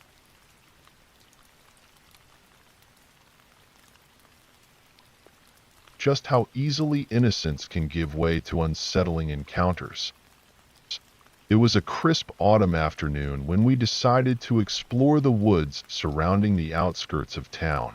The foliage was a brilliant canvas of reds, oranges, and yellows, crunching underfoot as we ventured deeper into the wilderness. The air was cool and filled with the earthy scent of fallen leaves, a perfect backdrop for our spontaneous adventure. As we meandered along a narrow trail, conversation ebbed and flowed between us, punctuated by laughter and occasional pauses to admire the natural beauty around us. Soon, however, our carefree exploration took an unexpected turn. The trail seemed to vanish into an overgrown thicket, leaving us disoriented and unsure of our surroundings. "We should turn back," Jake suggested, his voice tinged with a hint of unease as he scanned the dense underbrush that seemed to close in around us. I agreed, realizing that we had strayed farther than intended from the safety of familiar paths. With a concerted effort to retrace our steps, we navigated through the increasingly tangled undergrowth until a clearing revealed itself ahead. Relief washed over us as we emerged into a small opening, but that feeling swiftly gave way to a chill of a different kind. Across the clearing stood an old, weather-beaten house, its windows shattered and door hanging precariously on rusty hinges. The structure loomed like a forgotten sentinel amidst the encroaching wilderness, a stark contrast to the vibrant woods that surrounded it.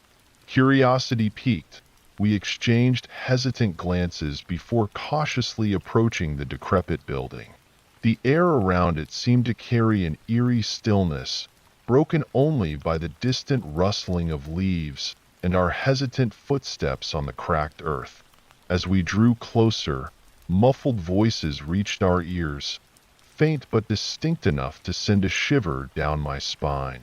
Peering through a gap in the boarded-up window, we caught a glimpse of figures moving inside. Shadows danced ominously against the dilapidated walls, their movements furtive and purposeful. "What are they doing?" Jake whispered, his voice barely audible over the pounding of my heart. Before I could respond, our eyes met the gaze of one of the men inside. His expression darkened with suspicion, and in that moment, instinct screamed at us to flee. With hearts racing, we turned on our heels and sprinted back into the woods, adrenaline fueling every stride as we tore through the underbrush. Behind us, the sound of pounding footsteps echoed ominously, driving us onward with a primal urgency. Branches whipped at our faces, and thorns clawed at our legs, but fear propelled us forward, back toward the safety of civilization. Minutes stretched into an eternity as we raced through the labyrinthine woods, the distant roar of our pursuers growing fainter with each passing moment. Finally, breathless and trembling, we burst through the tree line and onto the main road, our lungs burning with exertion and relief. Hunched over, hands on knees, we gasped for precious air, our minds reeling with the harrowing encounter we had narrowly escaped. It was only then, amidst the flickering shadows of twilight, that we dared to look back, half expecting to see our pursuers emerging from the woods. "We have to tell someone," Jake insisted between ragged breaths, his voice thick with a mix of fear and determination. Nodding in agreement, I pulled out my phone and dialed emergency services, stumbling over my words as I recounted our ordeal. The dispatcher assured us that help was on the way, urging us to stay put until officers arrived to escort us safely home. It wasn't until later, in the reassuring glow of streetlights and the presence of law enforcement, that we learned the unsettling truth behind the abandoned house. Local authorities had long suspected it as a hideout for a notorious gang involved in illegal activities ranging from drug trafficking to organized crime. Our chance encounter had unwittingly brought us face to face with danger, a realization that left us shaken and profoundly grateful for our narrow escape. The house, once a mere curiosity amid our wanderings, now stood as a grim reminder of the darker undercurrents lurking beneath the surface of even the most tranquil communities. In the days that followed, news of our ordeal spread through the small town like wildfire, prompting renewed efforts by law enforcement to investigate the gang's operations. Though the men we saw were never apprehended, our eyewitness account provided crucial leads that eventually led to arrests and the dismantling of their criminal enterprise. For Jake and me, the experience left an indelible mark, a shared bond forged in the crucible of fear and survival. It was a reminder of the fragility of safety and the importance of vigilance, even in the most unexpected of places. As time passed and life returned to normal, the memory of that fateful day faded into the background of our lives. Yet the lessons learned remained etched in our minds, a testament to the enduring impact of chance encounters and the resilience of the human spirit in the face of adversity. Story 17. The Intruder's Breath. The pulsating beat of the music reverberated through the air, mingling with the excited chatter of concertgoers as we swayed in unison to the rhythm. It was a night filled with anticipation and camaraderie, a chance to escape the monotony of everyday life and lose ourselves in the electrifying energy of live music. Surrounded by friends, I felt a surge of exhilaration as the band launched into their set, their melodies weaving a tapestry of sound that enveloped the crowd. We danced and sang along, caught up in the euphoria that only a live concert could bring. But amidst the sea of faces, the lights, and the pulsing music, I suddenly realized that I had lost sight of my friends. Panic flickered briefly within me as I scanned the crowd, searching for familiar faces amid the swirling chaos. The thumping bass seemed to drown out my calls as I navigated through the maze of bodies, my heart racing with a mix of anxiety and determination to find my companions. Amidst the crowd, a figure emerged, a man whose appearance seemed to blend into the shadows cast by the stage lights. His demeanor was unassuming, his smile friendly as he approached me with outstretched hands. "Are you looking for someone?" he asked, his voice barely audible over the music. His offer to help seemed genuine, his expression open and inviting. Yet something about him set off a faint alarm bell in the depths of my mind. A subtle instinct, a gut feeling that whispered caution. Politely declining his offer, I thanked him and continued my search, determined to reunite with my friends on my own. But his insistence, though gentle, persisted as he followed me through the crowd, his presence becoming increasingly unnerving.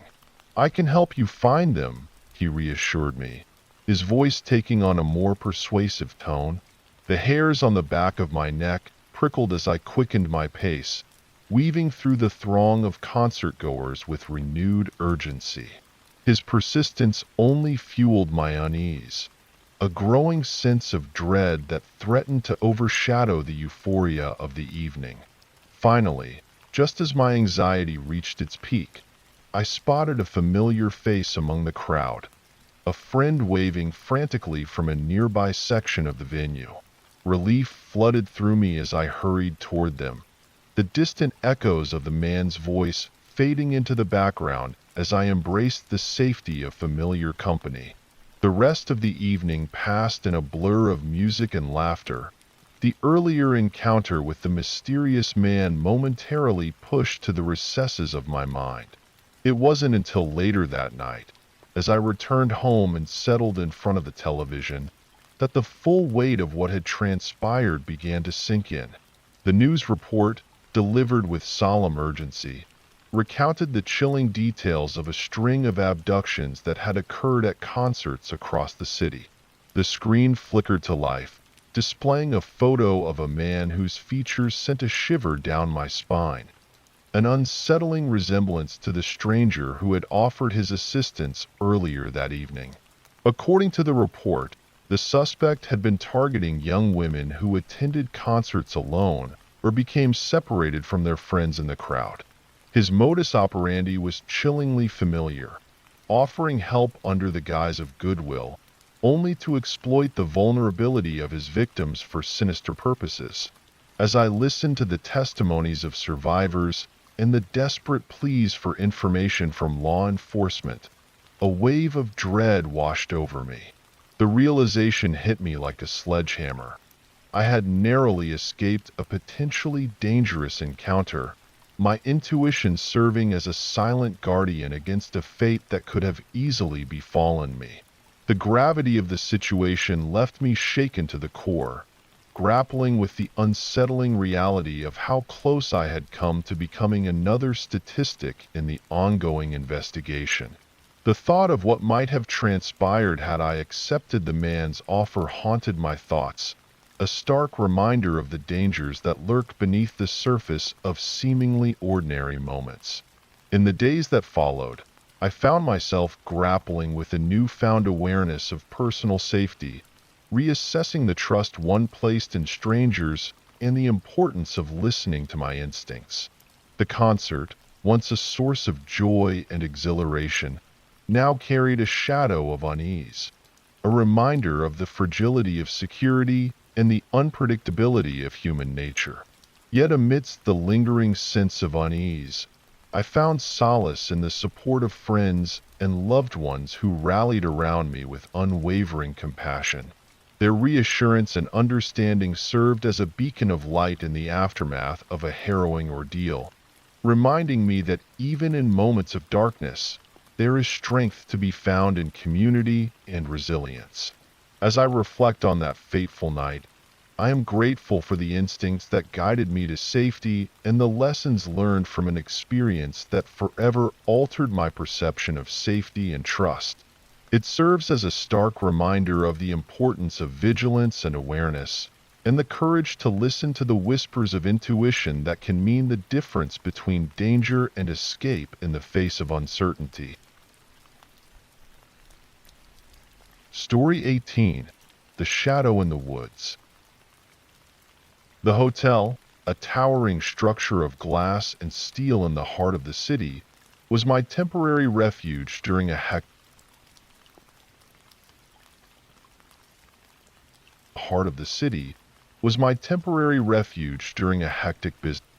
business trip.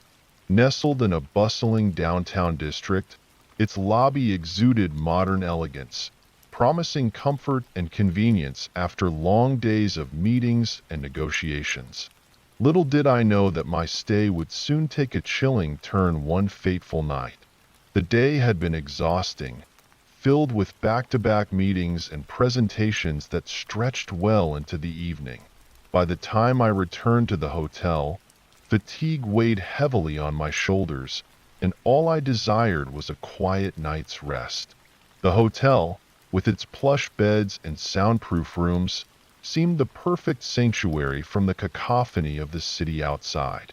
I settled into my room on the 8th floor, grateful for the chance to unwind. The view from my window offered a panorama of city lights twinkling in the distance, a sight that usually brought a sense of calm. As the night deepened, I lost myself in the serenity of the moment, oblivious to the events that would soon unfold. It was well past midnight when a faint sound pulled me from the edge of sleep. A soft click, barely audible over the hum of the air conditioning. Initially dismissing it as my imagination, I tried to drift back into slumber, but then it came again. A distinct noise at my door, as if someone was testing the handle. My heart skipped a beat, adrenaline flooding my veins as I shot upright in bed. A cold sweat broke out on my brow as I strained to listen, hoping it was merely a guest on the wrong floor. But the persistent sound of fumbling at my door suggested otherwise. Instinctively, I crept to the door and peered through the peephole, heart hammering in my chest. What I saw froze me in place. A man, his face obscured, hunched over my door with a key card in hand. Panic surged through me as I realized he wasn't a guest or a hotel staff member I recognized. "Hey!" I shouted, my voice echoing in the narrow hallway. The man jerked back, startled by my sudden outcry. For a brief moment, our eyes met through the distorted lens of the peephole, his expression unreadable in the dim light. Without hesitation, he bolted down the corridor, disappearing around the corner before I could react further. Adrenaline coursing through my veins, I dialed the front desk in a frenzy, recounting what had just transpired. The receptionist listened intently, her voice calming yet urgent as she assured me that no one should have been attempting to access my room. She promised to alert security immediately and advised me to remain inside until they arrived. Minutes stretched into an agonizing wait, every second punctuated by the echoes of my own racing thoughts. When the knock finally came at my door, I flinched, relief flooding through me as I opened it to find two uniformed officers standing in the hallway. They took my statement with meticulous care, noting every detail of the intruder's description and the sequence of events. Their presence was reassuring, their professionalism a stark contrast to the fear that still lingered in the pit of my stomach. Together, we inspected the corridor, searching for any clues that might shed light on the intruder's identity or motive. It was during this sweep that one of the officers discovered a discarded master key card lying inconspicuously on the floor, a chilling confirmation of the intruder's intent. The realization sent shivers down my spine as I struggled to comprehend the implications of what had just occurred. The police conducted a thorough investigation, reviewing security footage and interviewing hotel staff in search of leads. Their efforts, however, yielded no immediate breakthroughs. The intruder had vanished without a trace, leaving behind only unanswered questions and a lingering sense of vulnerability. In the days that followed, the hotel management implemented stringent security measures, including upgraded keycard systems and increased surveillance on guest floors. They assured me of their commitment to guest safety, offering their sincerest apologies for the breach of security that had occurred during my stay. For me, the incident left an indelible mark, a heightened awareness of personal safety and a newfound appreciation for the importance of security protocols in hospitality settings.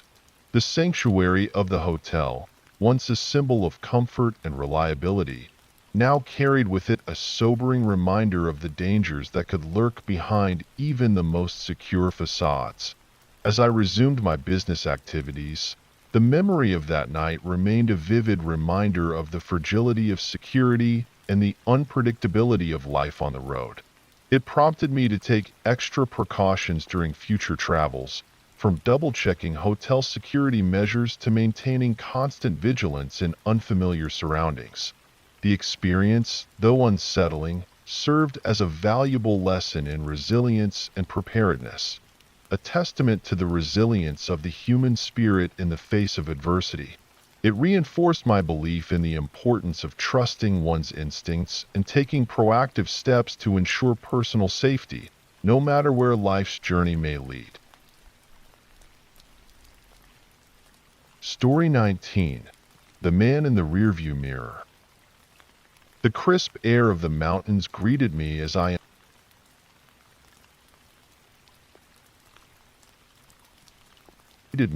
embarked on my solo hike into the remote wilderness. An escape from the hectic pace of daily life and a chance to reconnect with nature's serene beauty. The trail wound through dense forests and meandered along babbling brooks, offering solitude and a sense of freedom that only the wilderness could provide.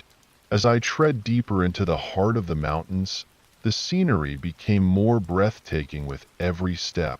Sunlight filtered through the canopy above, casting a dappled mosaic of light and shadow on the forest floor. Birds chirped their melodies, and the rustling of leaves in the gentle breeze created a soothing symphony of nature's orchestra. Amidst this tranquil setting, however, a disquieting encounter awaited me. Rounding a bend in the trail, I spotted a figure perched on a large rock ahead. A solitary man, his gaze fixed intently on me as if waiting for my approach. His presence seemed out of place in this pristine wilderness, and a chill crept down my spine despite the warmth of the day. Instinctively, I slowed my pace, uncertain of his intentions. His eyes bore into mine, unervingly steady and unwavering. "Hello," I called out tentatively, hoping to break the silence that hung heavily between us. He remained silent, unmoving except for the subtle rise and fall of his chest with each breath. Unease gnawed at me, prompting a decision to continue cautiously along the trail, keeping a watchful eye over my shoulder as I ventured further into the solitude of the mountains. The minutes stretched into an uneasy silence, broken only by the rustling of leaves underfoot. The sense of unease lingered, amplified by the feeling of being watched. Glancing back, I saw the man had not moved from his perch on the rock, yet his gaze remained fixed on my retreating form. Attempting to dismiss my growing unease, I quickened my pace, each footfall echoing loudly in the stillness of the forest. Yet as I pushed forward, the hairs on the back of my neck prickled, a sensation that intensified with each step. Then I heard it, the unmistakable sound of footsteps echoing mine, rhythmic and deliberate. Panic surged through me as I realized I was not alone on the trail. Was it the man from the rock, or someone, or something else entirely? Fear propelled me forward, heart racing as I broke into a sprint, my lungs burning with exertion. Adrenaline fueled my flight, every instinct screaming for me to reach safety. The footsteps behind me seemed to quicken in response, closing the distance with terrifying swiftness. My mind raced with possibilities: wild animals, another hiker, or something far more sinister. I dared not look back, focusing solely on the trail ahead, desperate to put as much distance as possible between myself and whatever pursued me. Finally, the trail emerged from the trees, a beacon of safety in the encroaching shadows of dusk. With trembling hands, I fumbled for my car keys, the metallic jangle echoing loudly in the stillness. I threw open the door, practically diving into the driver's seat, heart hammering in my chest. Only then did I dare to glance back, but the trail lay empty, swallowed by the gathering darkness. Relief washed over me in a dizzying wave, though it was tempered by a lingering sense of dread at the encounter that had unfolded in the solitude of the mountains.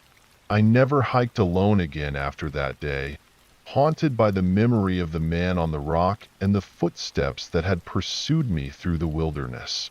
The allure of solitary exploration had been overshadowed by the stark reality of vulnerability in remote places, a reminder that even in the beauty of nature's embrace, dangers unseen may lurk, waiting to unsettle the unwary traveler. Story 20. The Silent Roommate. Driving home late at night, A solitary journey through dimly lit streets and quiet neighborhoods. But on one fateful evening, the comforting monotony of my drive was shattered by an unsettling encounter that left me questioning the boundaries of safety and anonymity. The clock on my dashboard blinked 1:37 a.m. as I navigated the familiar twists and turns leading toward home. Streetlights flickered intermittently, casting fleeting shadows that danced along the edges of my vision. It was in this nocturnal solitude that I first became aware of the car. A nondescript sedan that appeared suddenly in my rearview mirror, its headlights a pair of unwavering eyes in the darkness. Initially, I dismissed it as mere coincidence. I continued on my route, weaving through side streets and residential avenues in an attempt to shake off the persistent presence behind me. But with each maneuver, the car remained steadfast in its pursuit, a silent sentinel trailing my every move with unsettling precision. A shiver of unease crept down my spine as I realized I was being followed. Adrenaline surged through my veins, heightening my senses as I considered my options. Panic threatened to take hold, but a voice of reason urged caution, a beacon of rationality in the face of escalating uncertainty. With deliberate composure, I altered my course, turning sharply onto a busier thoroughfare lined with storefronts and illuminated by the glow of neon signs. The sedan followed suit, its headlights casting elongated shadows that danced across the storefront windows like specters in pursuit. A knot tightened in my stomach, a visceral reaction to the palpable threat lurking just beyond the reach of my rearview mirror. A plan formed in my mind, a desperate bid for safety in a world suddenly fraught with peril. I navigated with purpose, steering toward the bright oasis of a well-lit gas station nestled at the edge of the city limits. The sedan maintained its relentless pursuit, a shadowy figure in my periphery. As I pulled into the sanctuary of flickering fluorescent lights, my heart pounded against my ribs. I watched through the safety of reinforced glass as the sedan hesitated briefly before retreating into the night, its presence a lingering echo of danger narrowly averted. Relief washed over me in a wave, tempered by the sobering reality that my ordeal was far from over. Gathering my frayed nerves, I exited the car with cautious steps, eyes scanning the deserted expanse of the gas station's parking lot. The air hung heavy with an oppressive silence, broken only by the distant hum of passing traffic and the rhythmic chime of the station's overhead bell. It was in this eerie calm that I discovered it, a small slip of paper fluttering gently against the windshield wiper, like a sinister omen. Fingers trembling, I retrieved the note, its words etched in stark contrast against the white backdrop. Next time, you won't be so lucky. Fear constricted around my chest like a vice, each word a chilling reminder of the malevolent force that had shadowed my journey home. The note felt weighty in my hand, its implications sinking like lead into the recesses of my consciousness. Who had left it?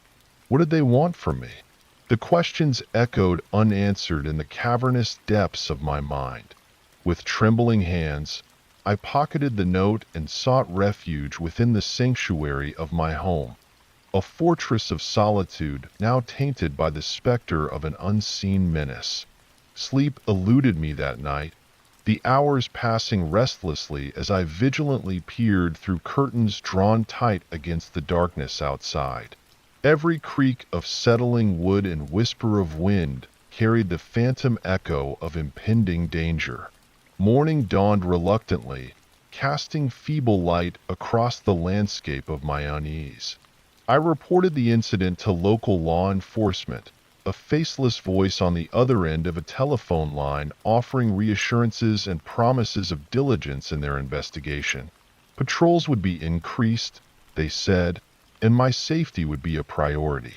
Days blurred into weeks, each passing moment overshadowed by an unrelenting sense of vulnerability. The note remained a haunting presence, a silent testament to the fragility of security in an increasingly uncertain world.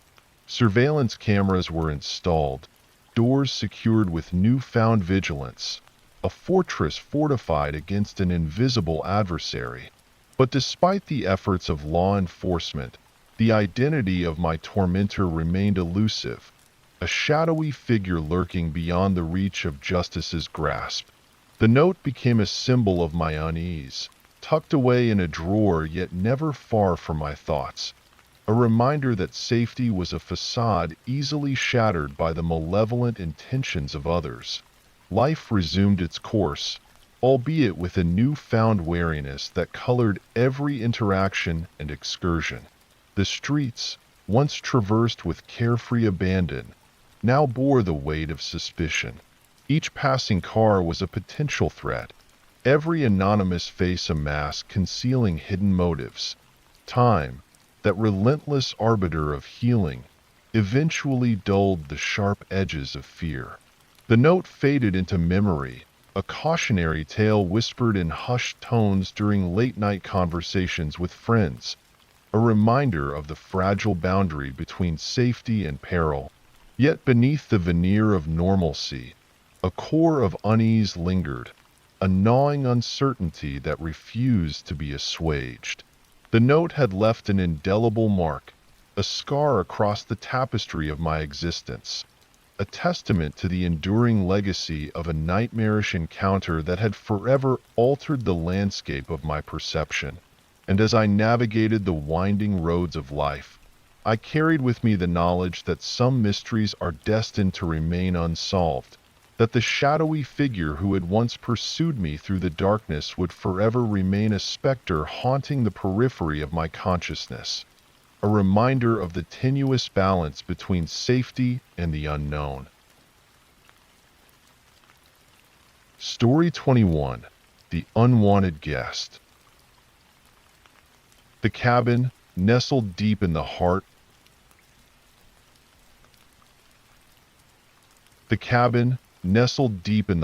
of the West, had always been a sanctuary, a rustic refuge where my friend Ethan and I sought solace from the hustle and bustle of city life. Surrounded by towering evergreens and the serenity of nature, it was a place where time seemed to slow down and worries melted away like morning mist. Little did we know, a chilling encounter awaited us, hidden amidst the tranquil embrace of the wilderness. It was a crisp autumn evening when we arrived, the golden hues of sunset casting a warm glow over the cabin's weathered facade. We unpacked our belongings, eager to embrace the simplicity of a weekend spin off the grid. As twilight descended and the stars painted the sky with their twinkling brilliance, we settled in for a night of shared stories and crackling firelight. The cabin, though modest, exuded a timeless charm, a place where memories were woven into the very fabric of its aged wooden walls. Yet beneath its welcoming exterior, shadows lurked in the darkness, secrets whispered by the rustling leaves and the haunting calls of nocturnal creatures. It was during the witching hours of the night when I was roused from sleep by a faint, unsettling sound, a soft shuffle of footsteps, barely audible yet distinct in the stillness. My heart quickened as I lay there, listening intently, hoping it was just a trick of the wind or a wayward animal passing through.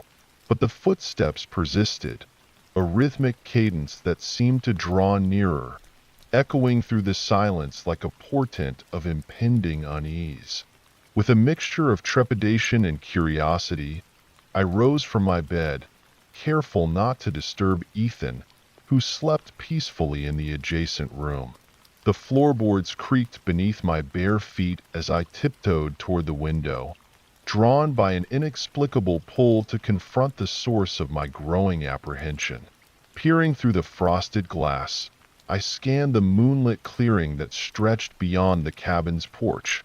a canvas of silvered shadows and dappled moonlight. And there, amidst the dark silhouette of trees that framed the clearing, stood a figure, a man, tall and motionless, his form barely discernible against the indigo backdrop of night. A chill ran down my spine as I watched him, his presence an enigma that defied explanation. He stood with an eerie stillness, his gaze fixed unerringly upon the cabin, as if drawn by some unseen force. My pulse quickened, dread pooling in the pit of my stomach as I struggled to comprehend the stranger's silent vigil. Minutes stretched into what felt like hours as I stood rooted to the spot, my breath shallow and erratic. Fear coiled tightly around my senses like a suffocating embrace. The man made no move, no sound, just a spectral sentinel watching from the fringes of our sanctuary, casting a shadow over the tranquility we had sought. With each passing moment, my mind raced with unspoken questions. Who was he? What did he want? Was he a lost wanderer seeking shelter, or something more sinister lurking in the guise of night? A flicker of movement drew my gaze back to the man, a slight shift in his posture that sent a shiver of dread coursing through me. He seemed to sense my presence behind the glass, his gaze piercing through the darkness to meet mine with an intensity that sent another chill down my spine. Instinct screamed for me to retreat, to seek safety within the cabin's confines. Yet I remained frozen in place, transfixed by the unnerving tableau unfolding before me.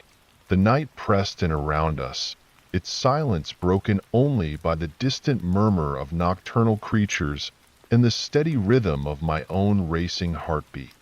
As dawn painted the eastern sky with hues of rose and gold, a palpable sense of relief washed over me. A silent prayer answered as the stranger finally turned away, disappearing into the shadows from whence he came. The tension that had gripped the cabin like a vice began to dissipate, replaced by a weariness born of sleepless vigilance and unanswered questions. When Ethan awoke to find me pale-faced and trembling by the window, I recounted the harrowing encounter that had unfolded in the depths of night, his brow furrowed with concern, his voice a soothing balm against the lingering unease that hung in the air. "We need to leave," I insisted, my words punctuated by the urgency in my tone. "There's something out there, something that doesn't belong." Without protest, Ethan nodded in solemn agreement, his own unease mirrored in the depths of his eyes. Together, we hastily gathered our belongings, leaving behind the sanctuary that had become tainted by the specter of the unknown. As we drove away from the cabin, the morning sun bathing the forest in a warm embrace, a heavy silence hung between us, a shared acknowledgement of the inexplicable terror that had shattered our idyllic retreat. The memory of the stranger's haunting presence lingered like a ghostly echo, a reminder that even in the heart of nature's sanctuary, darkness could find a way to intrude upon the fragile peace we had sought. We never returned to that cabin in the woods. The memory of that fateful night, a cautionary tale whispered in hushed tones among friends and family. The mystery of the stranger remained unsolved, his silent vigil a chilling testament to the thin veil that separates safety from peril in the untamed wilderness. And so, the cabin faded into the tapestry of forgotten places, its walls a silent witness to fleeting moments of serenity and the shadowy figures that lurk at the periphery of our existence. In the quiet corners of my mind, I often find myself haunted by the memory of that solitary figure standing amidst the trees, a silent sentinel whose presence lingers as a reminder of the fragile boundary between sanctuary and the unknown.